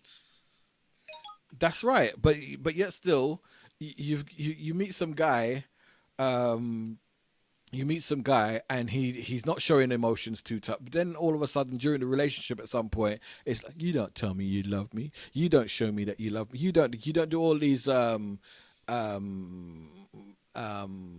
fairy tale type of things. You don't open the door for me. You don't pull my seat back for me. But you like me rough and ready as it is. Well, go on. What's with this changing now? Another thing, as I mentioned, change. There was a question. What is it that why is it that men change? Why is it that, I'm going to ask you, Caramel, and indeed Soulful, why is it that men change? Specifically, why is it that men change within a relationship? So after, say, a year, 2 years, 3 years, why is it that men change? And I've got my idea that I'm going to put after. Why is it that men change in relationships? Is it just men though? No, I'm specifically talking about men. Why is it that men change in relationships? Well, I can't answer that. No, why do you think? Because you've been in a relationship, so the guy must have changed from when he was trying to get with you to how things were at the end. So why do you think that change is? I suppose because they're comfortable now, and they've got what they set out to get. Which was? Because he set out to pursue you. He got you. Now you're there. So what you're saying, that it's physically or sexually? What do you mean? Did he get you physically or sexually? Both. Okay, this is what I think. So the question was, sorry, Soulful. The question was, this was posed on the group a while back, a few weeks back, and it was, why do men change after a while in a relationship? Now, the way my answer to the question was that men change in a relationship because women change in the relationship. So, as an example, you meet the woman out a road, she's all nicely groomed and everything herself, which is fair enough that she's not going to be like that every day, or she's not going to be like that in the house. But the woman changes within the household. She changes from when the first time you're spending the night or whatever. And I know Soulful's going to enjoy part of this. The first night you spend with, she's all, her hair's all nicely, she's coming to bed, all her hair all nicely done or whatever. She's even wearing lipstick. Wait, why are you wearing lipstick to bed? Well, go on, that's her. You're wearing makeup. Why are you wearing? We're not going to go on the headscarf, are we? And then the headscarf comes in 2, 3, 4 months down the road. What the backside of and the thing is as well, you won't go to bed with the headscarf on. So this is the first time that he's encountered. You won't go to bed with the headscarf on because things is going to happen that night. So you ain't going to go to bed with the headscarf on, but he's going to wake up in the night to go to the toilet, and he's going, what's that on her head? What's going on there? And then he ain't going to say nothing because he's going to think, oh, maybe she put it on because she was dusting and she was protecting her hair, so it's a mistake. Oh, all right, I'll allow it. So then of course, when she wakes up in the morning before you, because you've gone back to sleep or whatever, she wakes up before you, she's taking it off. But then the next night now she's wearing it again. You're like, what's going on here? And then it becomes habitual. What a go on. So the man is gonna check, because that ain't the woman that I did link up with. That ain't the woman that I sort of like wanted to be. No. You know, and then other things like, you know, the first couple of months or so, you used to cook for him, you used to make him breakfast, bring him breakfast in bed. Then all of a sudden that's cut it out. What's going on? Oh, why can't you bring me breakfast? Why can't you get up first thing in the morning and make it? What are you talking? No, I didn't sign up for this. What's this all about? What's with that? I can't. That can't run. Nah. Yeah, but that, like what you're describing is like the honeymoon period, isn't it? The honeymoon, as far as I'm concerned, the honeymoon period should last a lifetime. That's how I see things. That's how I personally see them things. It's like men change whilst women don't change. That is nonsense. Men change whilst women don't change. No, the woman is changing.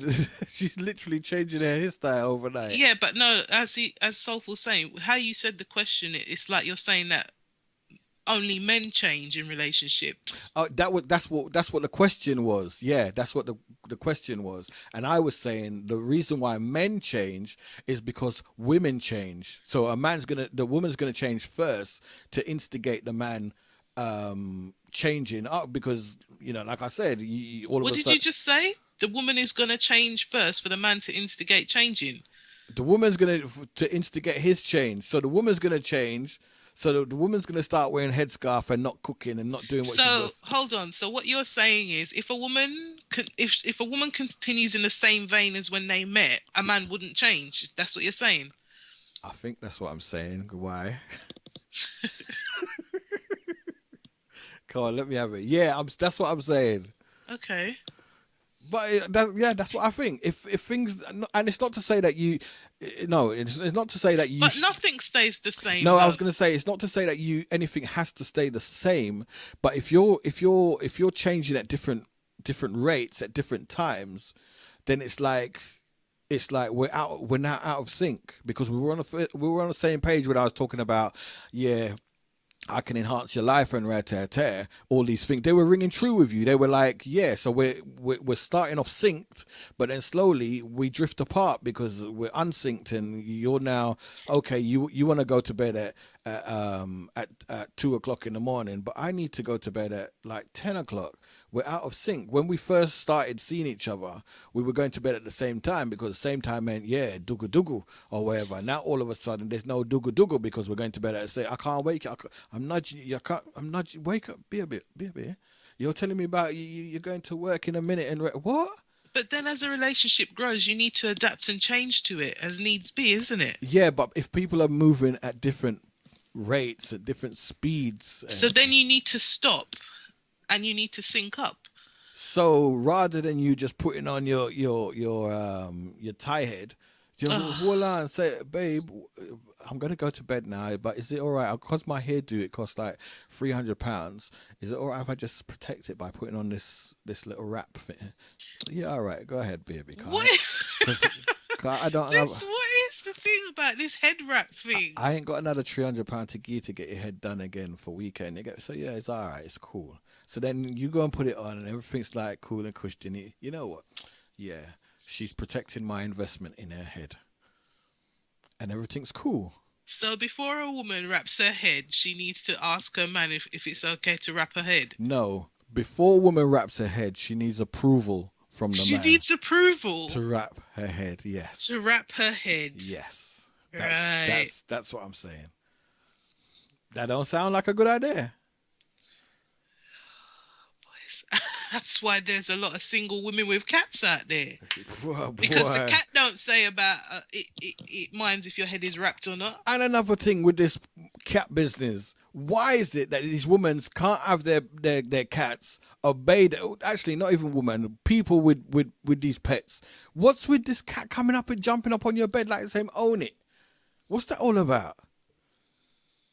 I remember I was seeing this woman, and the cat would see me come into the house, and the first thing the cat would do was to run into the bedroom and jump on the bed and sit down in the middle of the bed, like say, "You ain't coming in here tonight." And I'm there shooing the cat, trying to shoot the cat. The cat ain't moving. What's that about? Because that's its territory. You're coming into. I see that's its territory, and the woman allows it. Wrong bang. Sorry, wrong bang. No, the situation can't deal with. Okay. It's just wrong though, isn't it? It's just wrong. It's wrong to you, but not to them, because that's their world, that's their life. Cats are very possessive and territorial. Cats need to find a use within the household. That's what I'm going to say. They need to find some sort of use, because I don't see no cat doing nothing. They eat Sheba. They eat something else. They eat Sheba. Some people's got pets, and their pets eat better than I do, right? Cats and those getting steak and things like this, seasoned up steak, half cooked steak. What? You got what? No. Stop this. No. What? It's true. Can't be dealing with that. Right, I'm trying to read this question here in the dark. You haven't played your light bill. Shh. Scope me out like that, man. Why not give a person credit for? Right, so okay, so you've gone from not you, but one has gone from relationship to relationship to relationship, and they've all ended in a terrible sort of. And you've learnt that this type of man, or even yourself, you've learnt that this is not what you want to do no more. This is not who you want to be, and so forth. So then you buck up on a new guy, or a new guy approaches you. Once again, a new guy approaches you, but you don't give him the time of day. You don't give him the credit for the fact that, you know what, he is of age where he would have been through relationships as well. And he might even have been a bad boy back then. He might even have ill-treated women back then. He might have been the type of guy that you used to link up with and that you are now running from. He might have been that person back then, but you're not giving him the time of day. You're not giving him the credit to have changed the same way that you have changed. What's that all about? Yeah, go on. It's all right. You can answer. I'm trying to work out what I'm saying. Yeah. So basically, the woman knows what she don't want. Right. Why is it that you can't give the guy the benefit of doubt to show that he might be what you actually do want? So you're seeing this guy, and once again, you're not giving the guy the time of day. I think maybe it's to do with the time it takes to invest into looking into giving him a chance, sort of thing. You've been through how many relationships before? You don't want to waste your time again. But how are you going to waste your time with something you know nothing about? Once again, like I said, whatever your preconceived ideas are about a relationship, any relationship, that's your business. You can hold it, fold it, and bin it, or whatever you want to do with it. That's nothing to do with this new guy. That's nothing to do with me today. I'm just now seeing you, experiencing you for the very first time in my life, and you similarly experiencing me for the very first time in your life. Why is it that you've got this preconceived idea and preconceived destination that you're putting me on this plane to go away from you? What is that about? I think a lot of people that are set in their ways, and even though they say they want to change, in reality that doesn't ring true. What do you mean they don't want to change? They don't want to change their attitudes. I mean, I was looking at a program the other day, and the girl, she had cheated on her husband, and her reason being was that he was too nice. She's not used to guys like that. She's used to thugs, was her words. Then once again, like I said, that's her business. She doesn't have to take that out on him. And if that's her husband now, or she's been in any long-term relationship with this, why did she bother to waste this guy's time? Because she had been with thugs, as she says before, and so she wanted a change and everything, but it transpired that he was treating her too well and she's not used to that, so she's gone back to the guy that she cheated on him with was a thug, and at the time of her talking about it, he was in prison. Who, the good guy, the new guy? No, the one that she cheated with. But that's what she's used to. But you see, this is another thing where women like, because I don't know, women like bad guys. They call it. It's a general term that people does be using. Women like bad guy. Oh yeah, I love a bad guy. Oh yeah, and I love a roughneck. But yes, when a man's busting your ass, you're running for some good guy. You're crying on the shoulders of a good guy. Why is that? What's that all about? And then you go back to the bad guy. And then you're the good guy will fix you up, ting your face and everything, make sure your scars go down, put his good steak that he was going to feed to his cat on your face to make your face better, and then now you gone back to this thug that's only going to bust your ass again. What's that all about? And then you get older or whatever. Why aren't there any good guys out there? There's plenty of good guys out there. It's just that you keep reverting back to these thugs. And because you keep doing such, he's going to know, you know what? She'll always come back. I can cheat on her as much as I want. She'll always come. I can bust her ass as much as I want. She'll always come back. She ain't leaving me. What? It's me, you know. I'm thug up in there. Yeah. What? Stigmatized. For real. That's another. What is that? What is that? What is what? What is that? What is what? What is that? Are you stuck? What is that? What is dick-matized? You're getting dick-matized? No. The fella just knows how to turn you out. What, turn you out? Turn you out, break your back, whatever. Oh, boy. Oh, yeah. If I could dick-matize a woman, what? I'm married and she. What?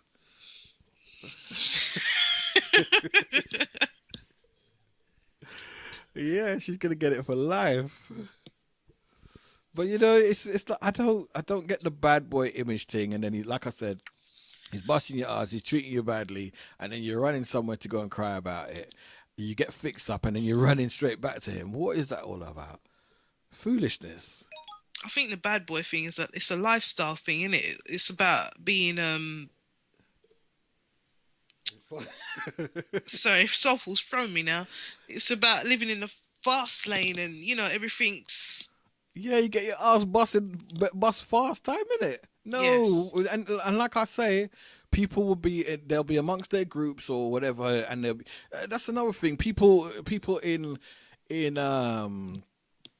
I just find that people say a lot of cliche. People are on cliches.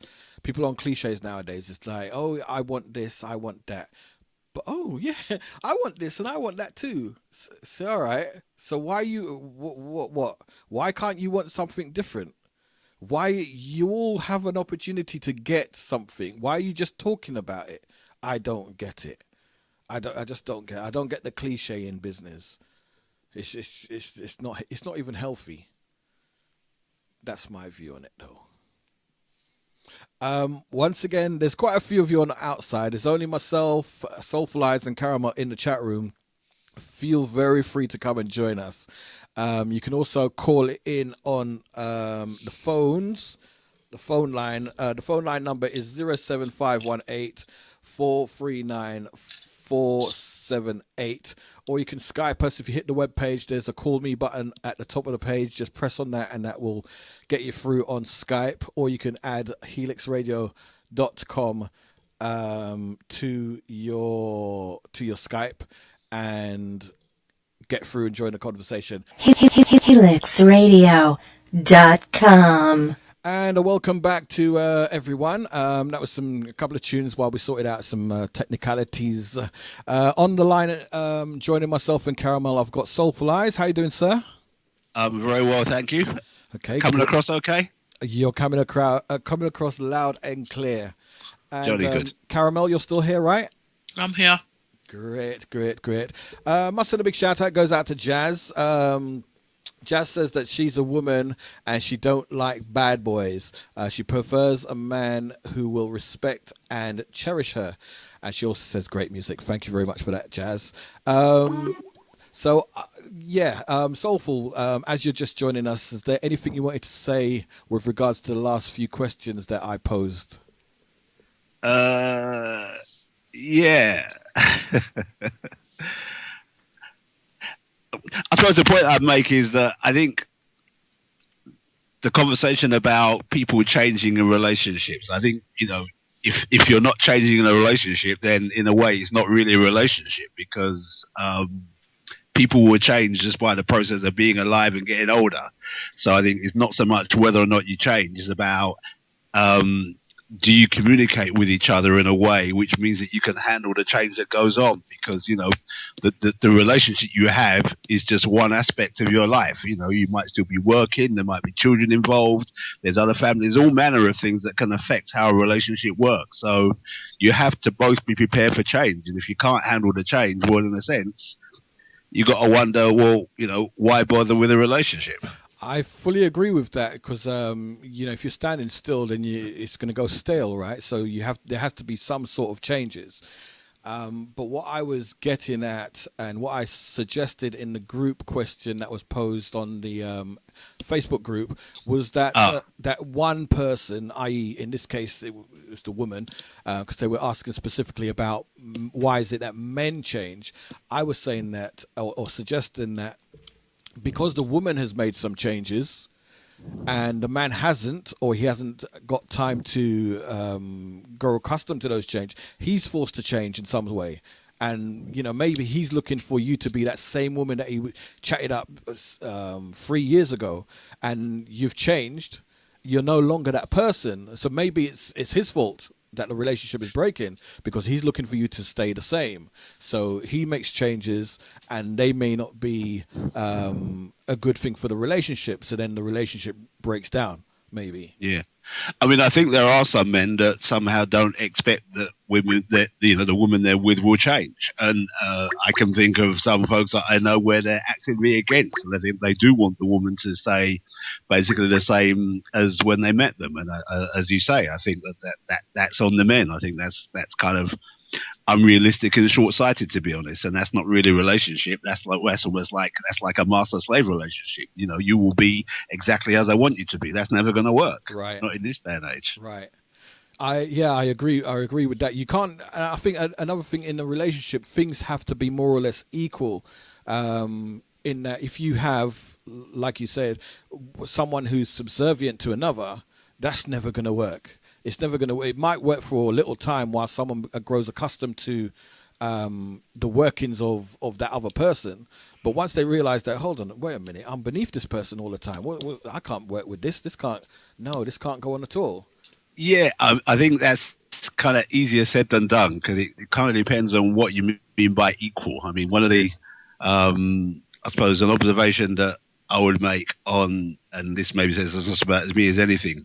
Sometimes you get into a dynamic that I call what's mine is mine and what's yours is mine. Right. That can happen in a relationship. And it can work both ways. And what it means is that one person not only gets what they want, but they also dictate what the other person gets as well. And that can be a very difficult situation. Once you get into that situation, it's very difficult to get out of it. Because fundamentally it's about control in a relationship. And I suppose. Sorry, go on. When you talk about an equal relationship, I suppose that's about. There's different ways of looking at it. You could say that it's about power and who has the most opportunity to say how things work, or it's about agreement. And it's about, whose point of view wins the argument or wins the day, ultimately. Yeah, because... And again, that's something you have to negotiate, ideally. But what can happen is that it gets to a situation where it becomes unbalanced. One person gets their way much more so than the other, and that can work for a certain amount of time, but in the long run, I think that gets very difficult. And I think it's about understanding, because I myself, I can be, I like to think of myself as very, not necessarily dominant, but I'm vocal within a relationship.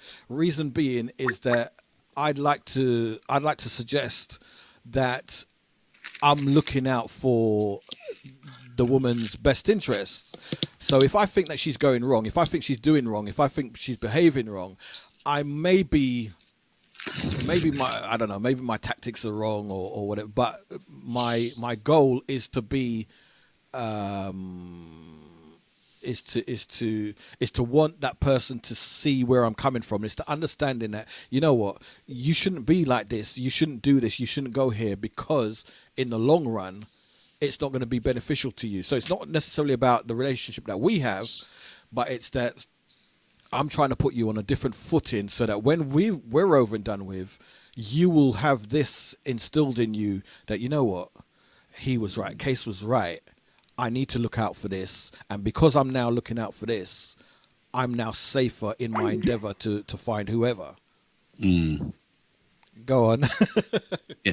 No, I get that. I think, I mean, I suppose if I'm, we have to talk in generalizations in a conversation like this, but I think that, I think sometimes it's easy to overlook the way in which men do try and look out for the interests of the woman that they're with. And I think, as you said, sometimes it's about tactics, but certainly most men that I know want the best for the woman that they're with. Sometimes the way that either it's communicated or sometimes the way that it's heard, that's not what appears to be going on. Sometimes the woman will hear it like, you're trying to tell me, you're trying to control me. Right, yeah. No, it's not about control. It's about looking out for your best interests, but you're hearing it as control. Right, that's or maybe right. It's being expressed as control. Yeah. But I think that gets overlooked a lot of the time. I think that, and I suppose it's part of that whole thing about men and their emotions and the extent to which women understand that. And I think that, again, as a generalization, I'm not sure that dimension of men always gets recognized as much as it should in relationships. Right. I'd just like to say now, David's listening. He's trying to ring through, but I want to bring him through at an appropriate time. So I'm going to try and connect with David in a sec. So David, that's why I haven't accepted your call, because it was during Soulful's comments. Okay, well, I'll start talking now. I'll bring him on. Great to have another voice. All right, hold on. Dave, I'm going to ring you. I'm going to try and get David in now. Hopefully his microphone is all set up and he can get through without any issues.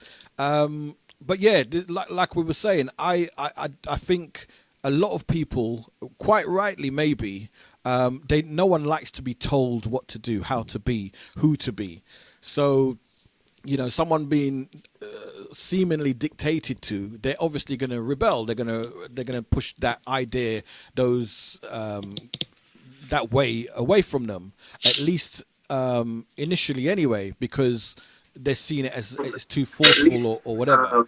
Initially anyway, because David, is that you? Too forceful or whatever. Initially anyway, because David, is that you? Too forceful or whatever. Initially anyway. Oh, I think. Hold on. Someone needs to turn the volume down. Yeah, David, you're gonna have to turn your volume all the way down. You should be able to hear everything through the natural call. Otherwise, it's going to echo like it just was. So I forgot what I was saying now, even though it was repeated back to me several times, which wasn't very desirable.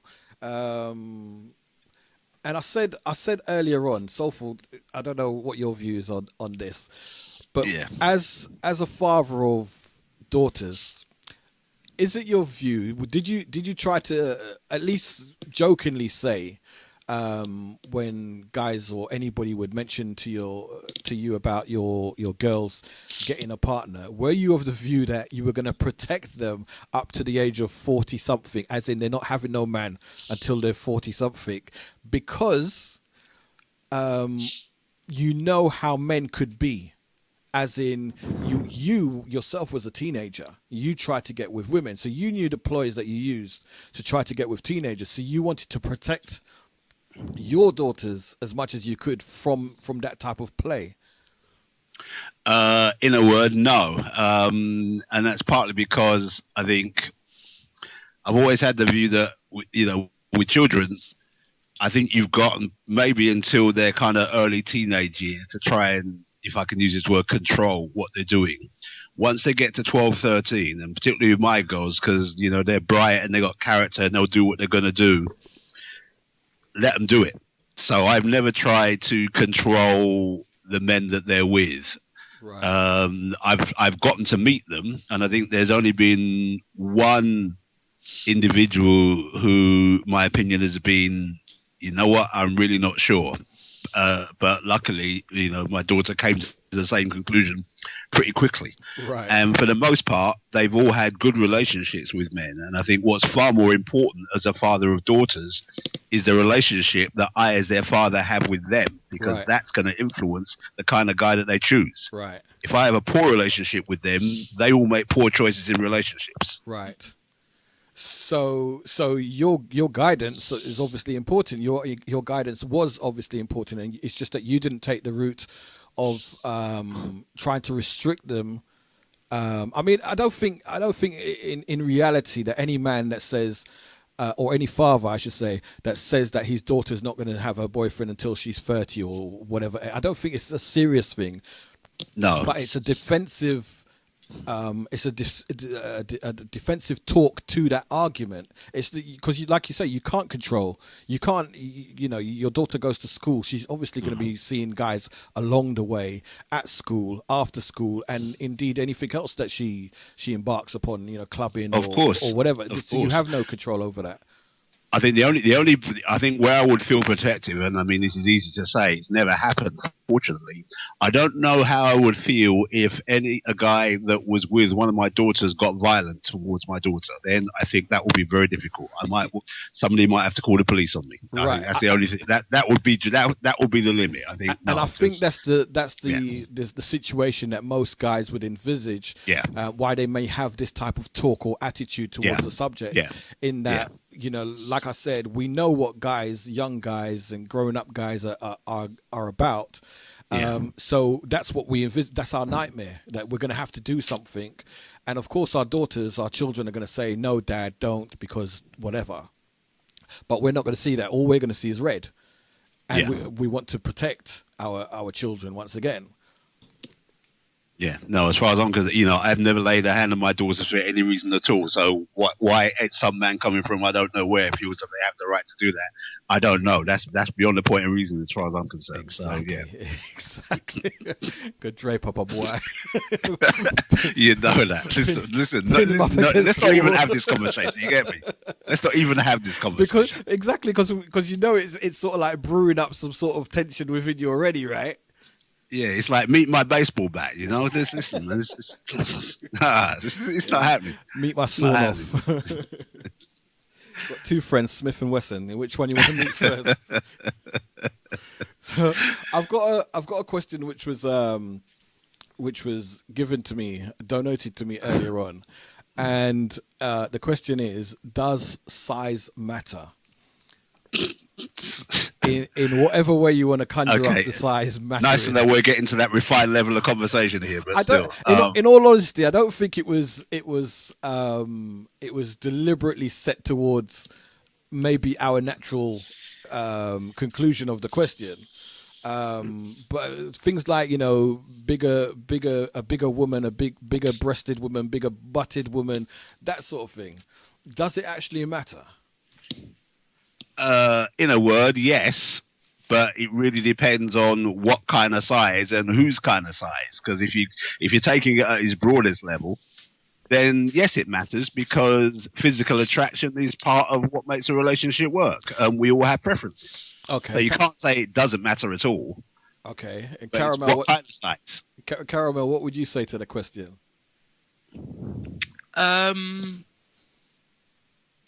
To a degree, yeah, like what Soulful said. So size does matter? To a degree, So what's this all whenever like for example a question will be posed as to what's more important to you when looking for a partner, good personality, loads of money, a big house, or whatever type of body. Why is it that people always front and say personality? Because it's true. Yeah, I was gonna say it is for Because me it's true. anyway. Yeah. So you can have go on. I always say, to me, personality is what makes the relationship. If to say somebody happens to be good looking, tall, or all those other characteristics that they have, that's just a bonus. But it's the personalities; those are what's actually making the relationship. Can these two personalities get on together? Just because a person looks good, it doesn't mean that that relationship will go far. Okay. And Soulful, you were going to say? Well, I suppose you draw an analogy. There's a difference between, you buy a sweet because of the wrapper, but you don't like the sweet because of the wrapper. You like the sweet because of how it tastes. But sometimes you have to lick the wrapper, right? What? What? Well, I don't know what kind of sweets you buy, bro. Or where indeed I buy my sweets, right? We'll have that conversation another time, I'm sure. So, but no, like I was saying, Jazz says what? Yeah, indeed. Character and Jazz says character and personality. It has to be. It has to be. But aren't those? Sorry, go on. Yeah, people are going to get older. You know, if you was either a man or a woman, think that whoever you're with is going to look the same in 20 years' time. Let's assume that you're talking about looking for a long-term prospect rather than somebody just going to kind of sleep with and then done. You're kind of fooling yourself if you think they're still going to look the same in 20 years' time as they do today. So if it's purely driven by what they look like and nothing to do with who they are as a person, then to be honest, you only got yourself to blame, innit? So it has to be. But then you're initially attracted to someone based on what they look like. And that's a big part of it, yes, but not all of it. No, but also within when I use the word attracted, I mean anything, any sort of form can attract attention. Like someone could be particularly short, particularly fat. They will attract your attention. But what holds you maybe is, like, for myself, I like good looking skin. I like nice hair. I like lips. So these things. Sorry, go on. What's the number one thing that you hear women say about what they like about a guy? I don't know. Somebody who can make them laugh. Oh yeah, there's that too. Yeah, of course. Right. But got nothing to do with what you look like. But you see, the thing is that the thing is that I find that sort of a statement to be very, very hollow. Reason being because of my past experiences. Now, I'm a type of guy where, I can make anybody laugh. I got a very great personality, and I don't mind we agree with you. I don't mind the fact that I'm not the best looking cake on the tray. I don't mind that. However, I've had women in a chat room scenario requested a picture from me. Now, they don't know what I look like. They don't know what I sound like. They don't know my personality other than what I type. Oh, send me a picture. So I sent the woman a picture, and the woman, the stupid cow that she was, sent the picture back to me. That's a technical term. Yeah, that's right. She actually sent the picture back to me as if to say she could unsee it or something. Give me the next one. I thought, what is that? I've had women, I've met women, and women have, like, before meeting, we've talked on the phone. Yeah, I get to understand that some women like my tone of voice and the lyrics that I can talk, and that's all fine and dandy. But then on meeting me, it's like, can you just delete my number from your phone, please? And I'm like, what's that all about? Yeah, that's called dodging a bullet. So I wouldn't worry too much about that. To be perfectly honest, no, I think the making laugh thing is actually it's. I don't think it's completely hollow. I think it's partly a shorthand for confidence. Right. And I think that that's true of men and women. I think that part of what is attractive about somebody is confidence. Now, confidence can be expressed in different ways, but if somebody can relate to you in a way that makes you laugh, that says something about the way in which they're able to project their personality in a certain way that reaches you in a certain way. And and I think it is about confidence. I think that's the thing. And what you do, this would be my observation after listening to you for kind of 5 years and so on, is that you project a certain amount of confidence. So I'm not surprised that either in how you sound or in how you write what you say, people pick up a level of confidence, and that's what I think would draw people in. I think the funny thing is that I'm not actually confident at all, but I obviously know how to use the skills. And I think you're kidding yourself, but that's another story. No, I don't think I'm confident. I think because even like with doing my shows every single week, I'm like, I'm getting sweaty palms just before the show starts, and at the end of the show, I'm like, oh, thank God that show's out of the way, it's done, sort of thing. Yeah, but that's about not being complacent. That's nothing about confidence. Or at the very least, what you do, you know how to project confidence, even if you don't feel it. Yeah, and sometimes that's good enough. Yeah, I know how to work with what I got. Let's not, and that's a form of confidence. Let's not get it twisted. Whatever I've got, I can make it very effective. Okay. No false modesty here, of course. Well, no, come on. If you've got a trumpet, you might as well blow it, right? But David says that I'm too much man for the women. Yeah, one could say that too. I just hope you mean that in a nice way, David. Not referring to my other attributes, but no, I mean, being in an online situation for a number of years, I've just met or come across all the various types of women, and I just I'm like, how about us getting to like me for me? I might be. Some people might think I'm quite handsome. Yeah, okay, that's fine. But how about looking past that and seeing the real me? Not the showpiece guy that you want to be walking down the road with and sort of like, yeah, every woman's looking. Wow, she's lucky or whatever.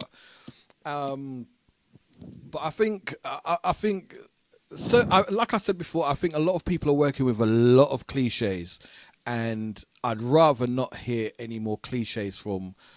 Personally, I'd rather not hear any cliches from women. Oh, you're nice. What's nice mean? Nice doesn't mean anything. To me, nice doesn't mean it. What is it? Or oh, you're such a nice guy. How come you're not married yet? How come? What? Why do you want to marry me off to what? What's that all about? I don't get it. Sorry, that's the pause for someone else to talk. Yeah, it's media code for, you could talk. So let me ask this question of everybody, those people on the outside as well. What has stopped you, or what stops you from having a good relationship?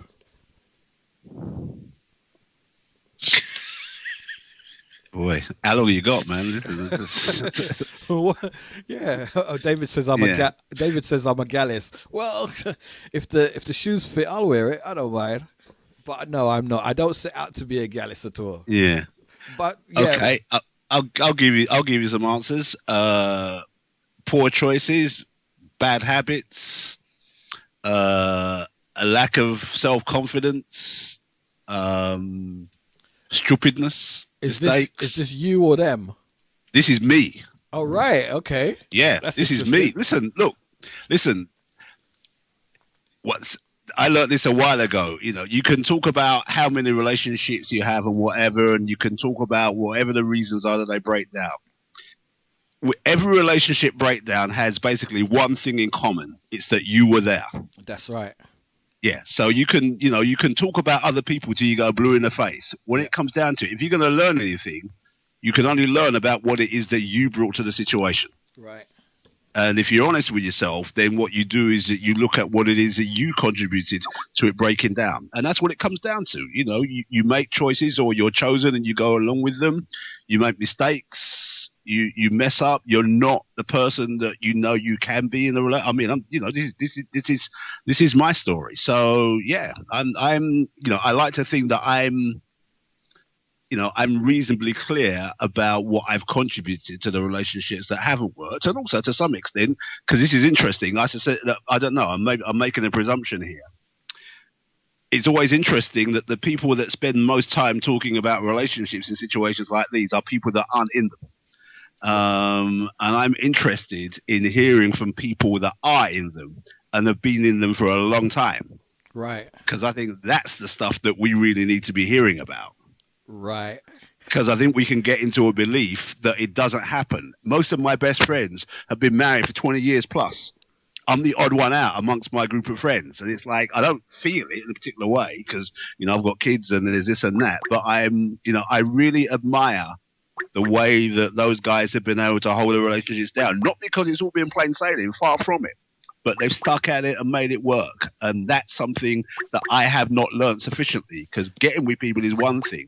Staying with them is a whole different ballgame. And I think we don't often distinguish between those two. And I think that's quite right, quite true.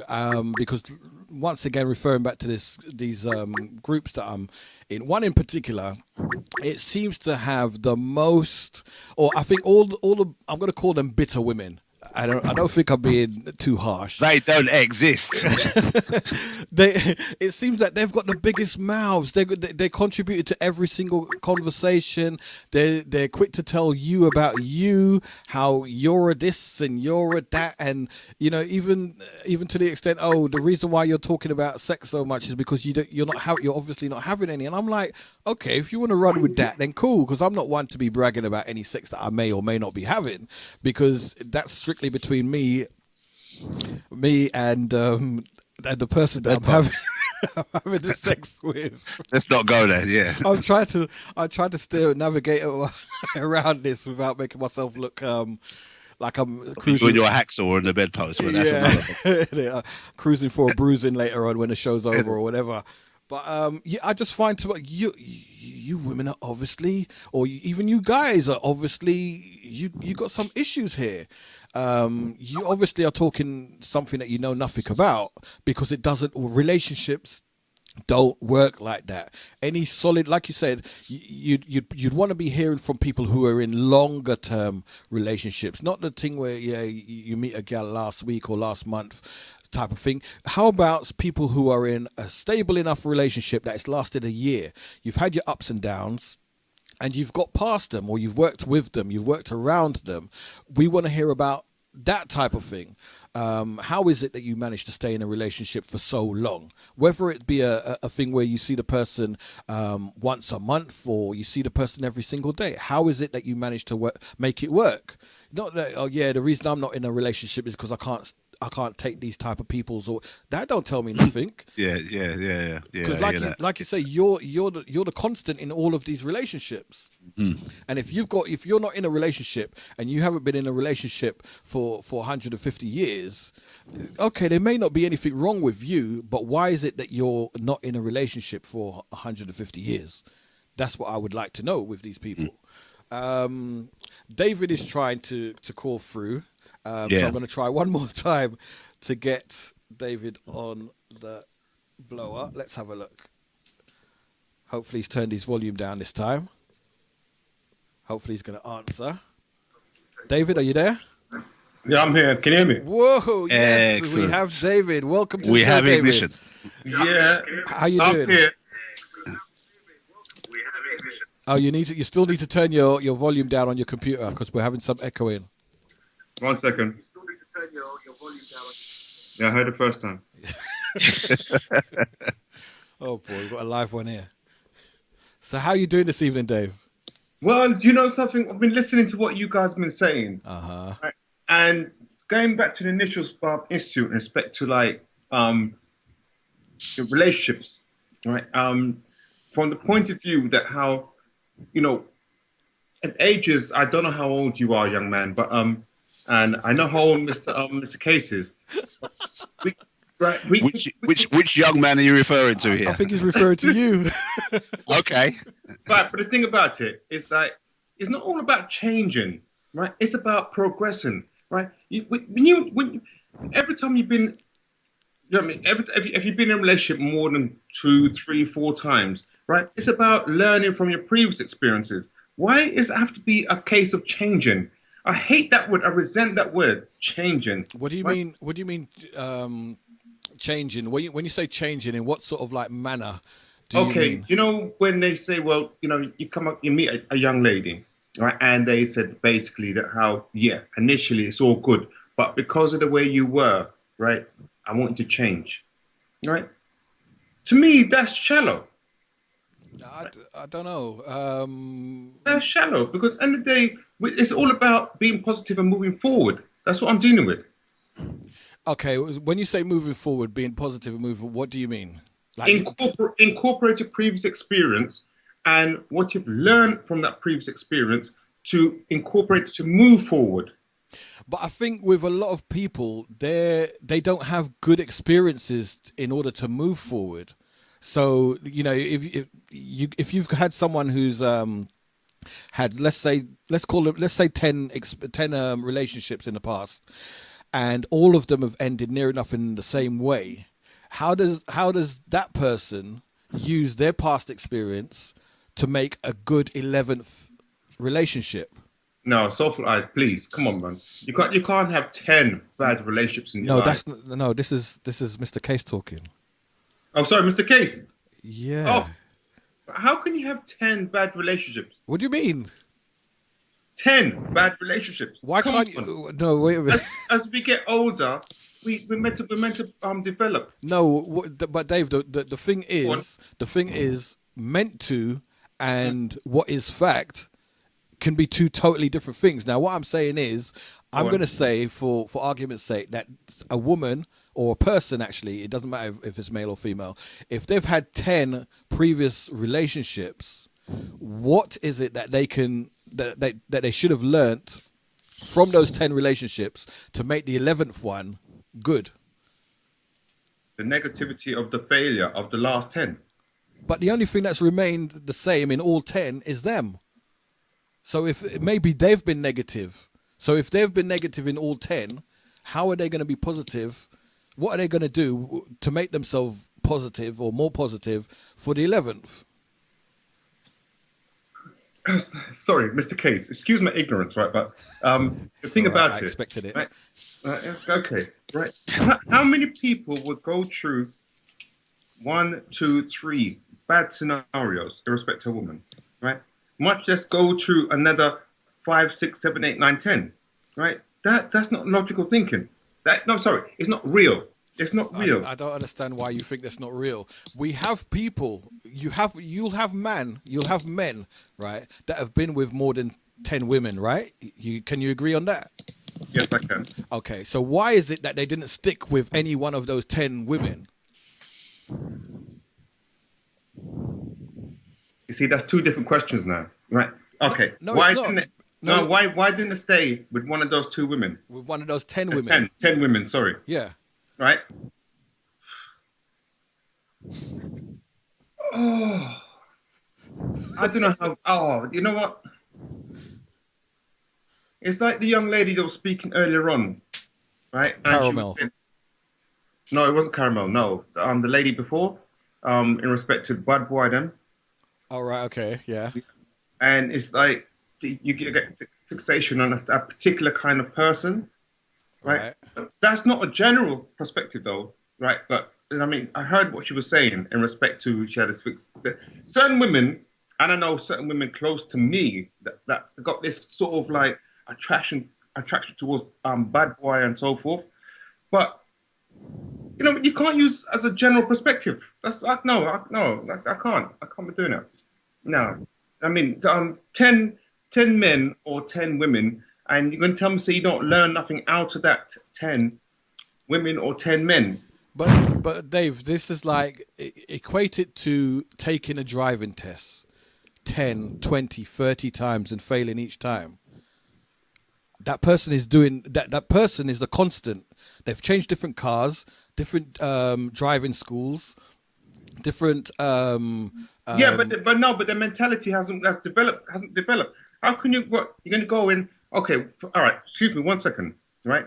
You're saying, right, this person is got winning. Every time they go for a driving test, right? Say you got 10 points, right? This person keeps passing 8, right? But yet emphasizing on 9 and 10, right? Emphasizing on 9 and 10, not looking at the bigger picture that the 8, right, incorporates the 9 and 10, right? You can't just go in and then they're going to do it and concentrate on the two last points. No, my friend, what I'm saying to you is that how a relationship is bigger than that, right? In respect to it works 2 ways, right?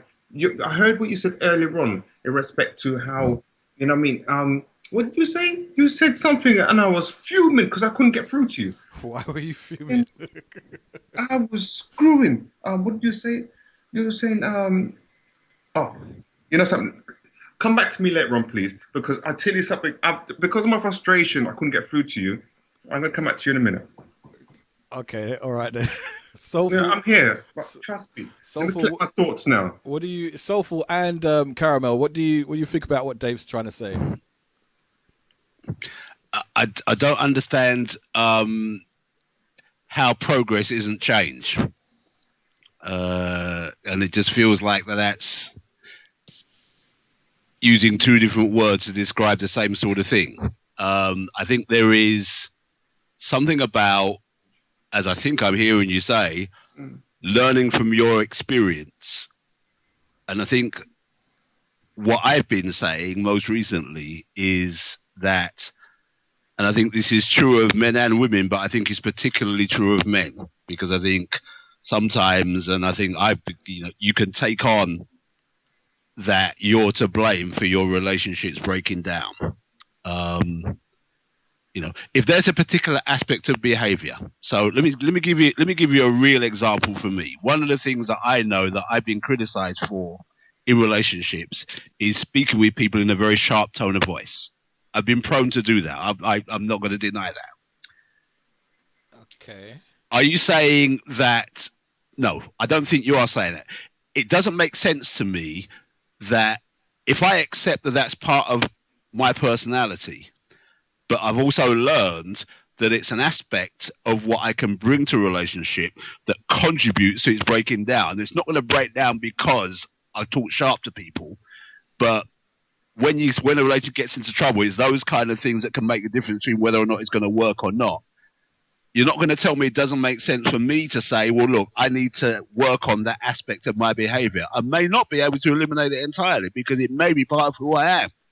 But I need to recognize that if I do that in a relationship, it is going to have a damaging effect. Therefore, I need to work on doing it less. That to me that's sensible behavior. So it's and that's about change. So it's identifying a possible issue. It's not necessarily that you're gonna eradicate it, but you've identified it. So you're gonna work with it in a more positive way, progressive way. Yeah, because I think where I would agree with David is to say that I think as you get older, particularly, you begin to recognize in who you are, which aspects of your personality and character are relatively fixed, and which aspects of your personality and character you can change, and actually you work out. Usually it's about becoming more comfortable with yourself, because a lot of the negative stuff that we do often comes from aspects of ourselves that we don't like. And what we learn as we get older is that we learn to accept ourselves a lot more. Once you accept yourself, you can let go of whatever frustration you had about an aspect of yourself, and that makes you easier to be with. That's certainly my experience.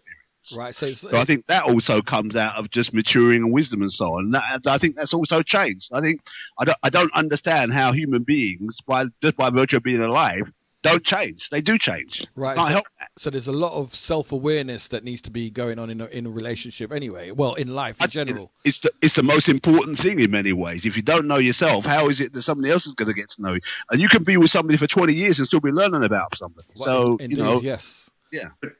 Sorry. Can I just say that how you see what you just said made a lot of sense, right? But also, Mr. K stepped in and said how being aware, right? You're recognizing and being aware, right? It's incorporated, right? Self-confidence. Listen, for example, I'm hearing you, Mr. Was it Soulful Eyes? Right?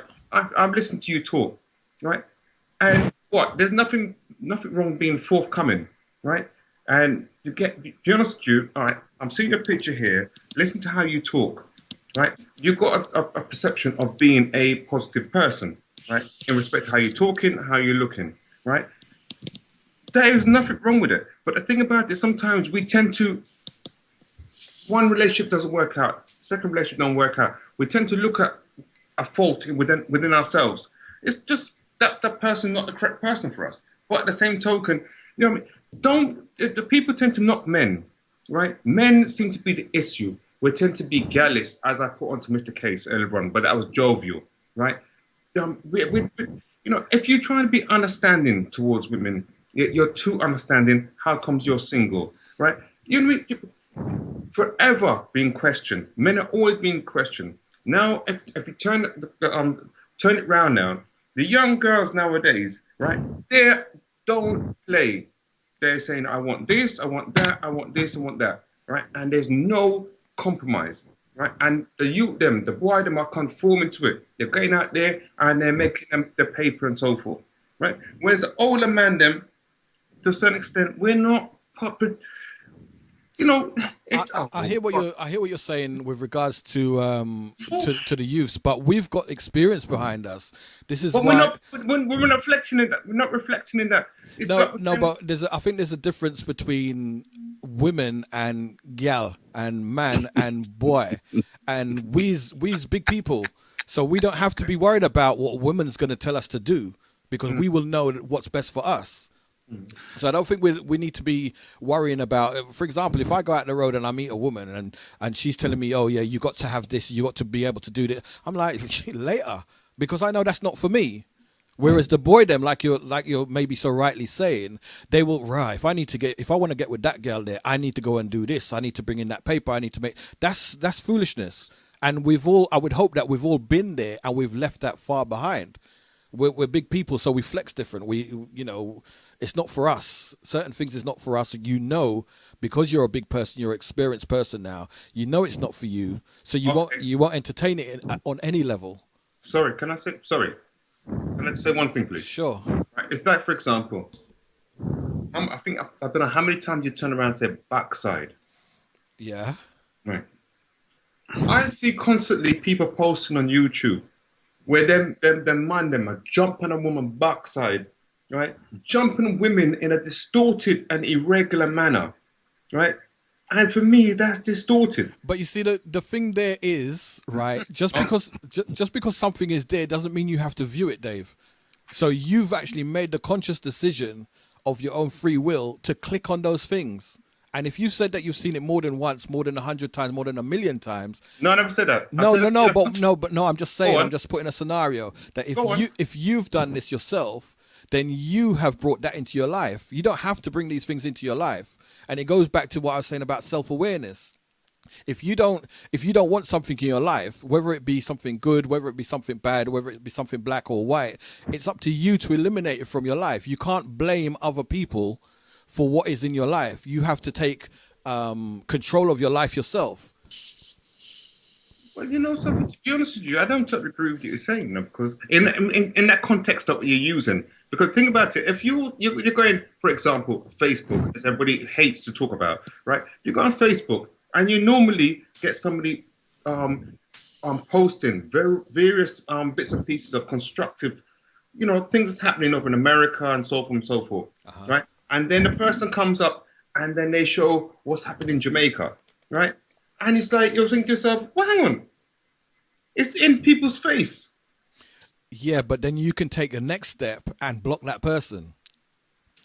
You can't say that because, if someone, say for example, if I send you videos, you personally, if I send them directly to you, no one else, so I'm sending them directly to you, and I send you 100 videos, and 99 of them are positive, but then one of them is non-positive to you in your eyes, you have the control as to whether or not you accept the 101st video from me. That's correct. Yeah. So it's fine you saying that people have been posting all of this type of things, but you have to take some control over what happens in your life and what affects and how things affect you. No. Come on, man. Come on. Mr. Case, right? You cannot, right? If it's there, right? And as big people that you know, posting bits of pieces, you're curious, right, to find out what's happening. But hold on. Let me stop you right there, because right there is the actual your nail in your coffin. Your curiosity is what's going to kill you. It's nothing to do with what someone else do, because there are people doing stuff all over the world, but you have accepted it. Your curiosity has brought it into your life, right, to make it part of your life. Okay, this is relevant to what we're talking about, right? But in respect to like the issues over in America, right? I wouldn't be none the wiser knowing exactly what's been happening over America, how much man have been hurt, how much abuse that's been going on over in America, if I didn't see it through Facebook. Yeah, but these things are happening regardless of whether you see it on Facebook. But hang on, you know what I'm saying to you? I've done, you know what I mean, in respect to like the woman that they jump on her body and they just sexually abused her, right? Then you've got the policeman, them, right? That's violently harassing man and man over in America, right?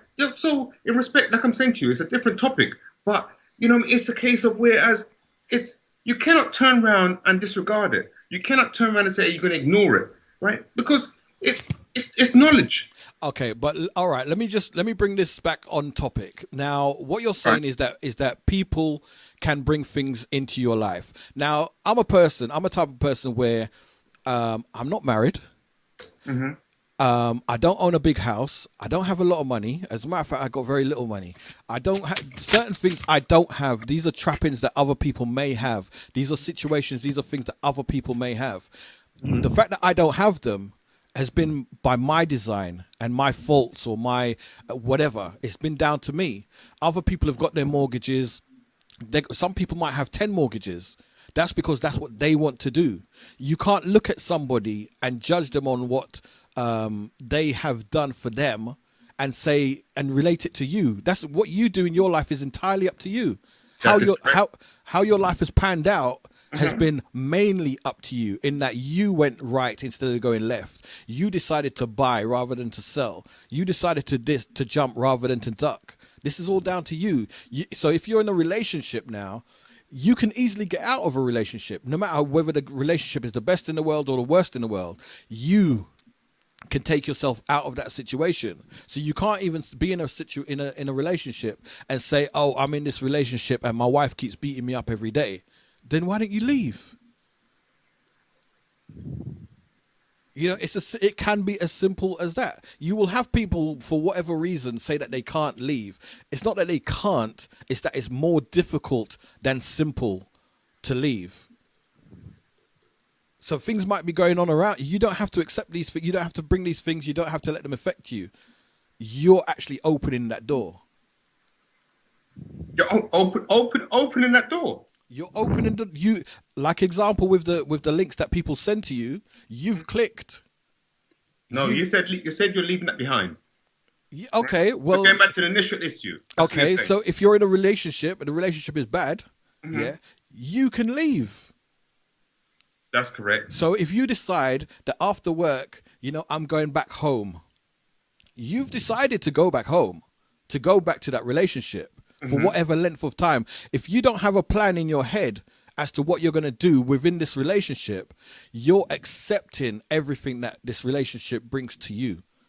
So if your woman is giving you bun left, right, and center, and you're staying with her, you're coming home week in, week out, giving her your money from your work and whatever, those might be fine attributes on their own, but you're giving it to the wrong person. You're doing the wrong thing. With your goodness, you're chucking your goodness at bad. So people will turn around and, you know what, he's an idiot for doing that. No. You know what? Forget about other people, right? One, right? Forget about other people, one. Secondly, right?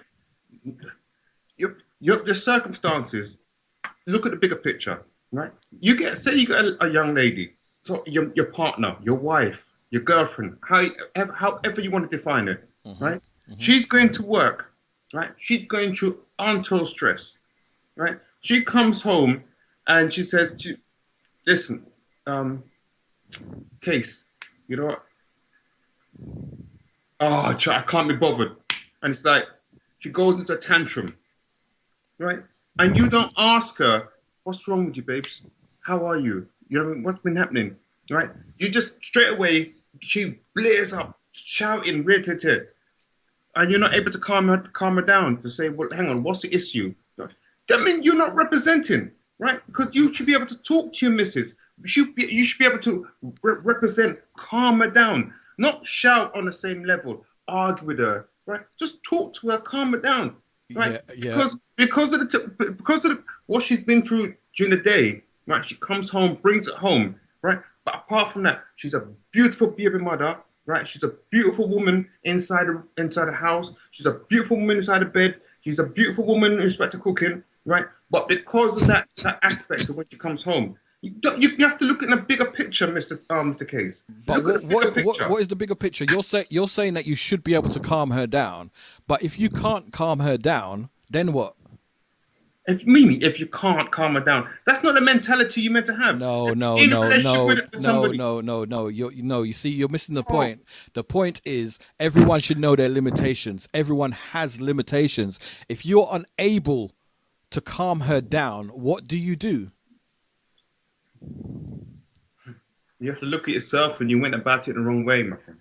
Okay, so then you go about it in a different manner. But then you get to there's a pattern that's starting to form here, in that whenever you try different tactics, it's not working. What do? That's negative. What do you mean it's negative? You're gonna go for it. No, you are going for it. I don't think you're understanding what I'm saying. You're going for it in that you're approaching it differently. This is the thing about this is the scenario we have every so often. People take a positive with a negative, right? Why not just go positive, right, and keep things simple? Keep it simple and keep it real, right? Keep it simple and keep it real. What about this? What about that? What about this? What about? Oh man, you know what? Sorry, Mrs. Soulful Eyes, can you share some opinion on this? I'm wondering whether you've actually been in the situation that you're describing. Yes, I have. Okay, because what I would say, I recognize the situation that you're describing, and it may just be the language that you're using. Mm-hmm. But in a situation like I recognize, the woman that I've been with has come home and she's steaming about something. Sometimes the worst thing in the world to do is talk. Because the essence of communication, what makes somebody a good communicator is not their ability to talk, is their ability to listen. If you want to calm somebody down, the thing you have to do more than anything else is listen to them. Sometimes that means you have to shut up. Yes. And that means you just have to let somebody say what they have to say to get it out of their system. You can't calm somebody down. They calm themselves down. What you do is to create the circumstances where somebody can calm themselves down. But you don't calm them down. They do that. And you have to understand, if being a man is about understanding that difference, I would say being a human is about understanding that difference in respect to the person that you're with at any one. Because I don't think, men will go through those kind of emotions and will express them in the same way. So I don't think it's necessarily a man-woman thing, but I think, and it may just be the way that you were describing it, but I think it's not about what you do to that person. It's about what you enable that person to do for themselves. And it's a subtle difference, but it's an important one. I hear what you're saying totally. I totally agree with you. The only thing about it, with me and Mr. Case, he reckons I'm very judgmental because we go back a long way back. Right? Okay. When did I say that you're judgmental? You always argue with this point. But I totally agree with you, sir. No. The only thing I try to impress on you, Dave, like you say, we go back years. So, the years should cement us, not divide us. The only thing I try to impress upon you is that you don't have to accept things in the world and at the same you have to accept that these things happen in the world. You don't have to be agreeing with them. So somebody's doing something, let them do it. That's their business. It's nothing to do with you. And the moment that you turn around and start looking at it and taking it in and letting it affect you, that's where you're going wrong. It's nothing to do with me that these two people are fighting over there. What's it got to do with me? It's not my people. So I'm going to walk away. The moment you decide, no, I'm going to go over there and stop them fighting, you're bringing it into your life. So then when they turn around and stab you, who are you going to blame? You don't even know which side you're fighting for. You don't even know who is doing good and who's doing bad. But you've put yourself in a situation. What, you talk about a one-off situation I mentioned the other day. We're talking about no, Dave, stop, David, stop talking. I'm not talking about anything. You'll need to get a room, man. And I'm not talking about anything specific. What I'm talking about is a scenario, any scenario in life. You can't go and inveigle yourself in anything that's nothing to do with you. That was just if that related to something that you said before, that's coincidence. That's nothing more than that. That's what you have to identify. You can't be taking up situations and putting them on your head. That's a recipe for. With all due respect, we're going to have to track. But end day, that's just my nature. That's just my nature. So okay. So that's your nature. That's correct. So that's the one thing about me. I've always relevant to people. No. Hold on. But this is what I'm trying to point out. That's your nature. So your nature can't be impressed upon anyone else. No, that's correct. I agree with you. Right. So now we're getting somewhere. So what what you do, let's bring it back into context. So what you do in a relationship is down to you. But then part of this program is for somebody to express themselves. Yeah, express yourself. But what I'm trying to say is, for example, bring in an obvious personal battle, let's call it, from your past to the show, because you expressed it in the way that you did. It's too real. Which is what? The situation that you was explaining a little while ago. Which was what? Can you remember what it was?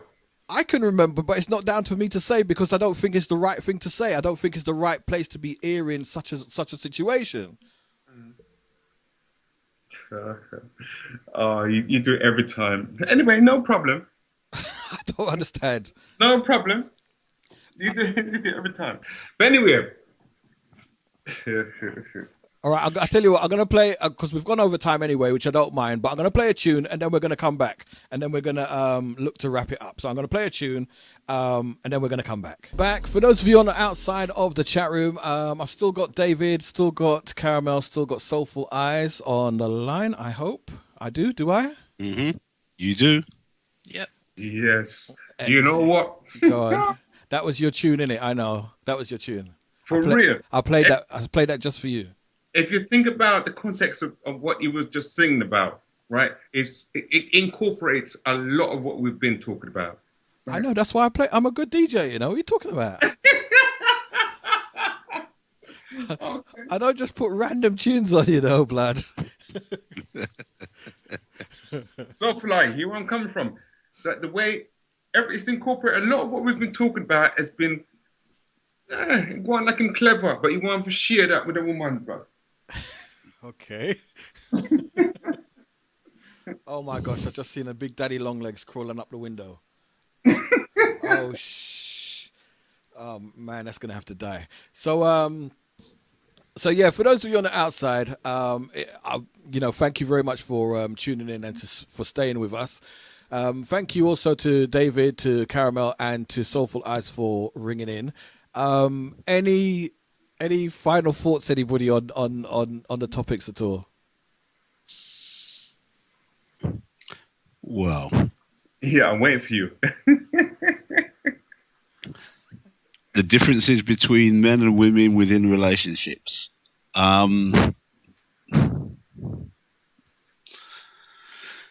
Sometimes more than we make them out to be, I suppose, will be the conclusion. I think that men and women basically want the same things from a relationship. I think what can happen is that if you're going to generalize, we go about getting it in different ways, and not having that mutual understanding is where the breakdowns can occur. So, listen to yourself, listen to the man or woman you're with, and try and get to understanding. Sometimes you'll get to agreement, sometimes you won't, but at least if you can get to understanding, you got a chance. And I fully agree with that. I'm always saying that within any relationship, the most important thing is understanding. How you come to that understanding is between yourselves. You got to sort that out somehow, whether it's communication or whatever. But at the end of it, without understanding, everything's always going to fail. Caramel, any last thoughts? No. Really? Yep. Really? You're usually quite talkative. No, I'm trying to hold back a cough. There's something in my throat. Really now? Yep. David, what's your final thoughts on the show? My final thoughts is like, respecting where I'm coming from, is that, you know what I mean, as a couple, as man and woman, work together, and in respect to what Sophie and I was saying, you know, expand on what he just said, right? Just the unity and work, right? Work. Don't be ignorant. Just try and, you know what I mean, expand on your thoughts, right? And just, you know what I mean, embrace it. You know what I mean? Everybody's different. Everybody's different. But if you got that connection, which you said back maybe 45 minutes ago, right? You got a connection with somebody, expand on it, right? Life is too short. Life is too short. And you know something? There's enough love out there. And you know what?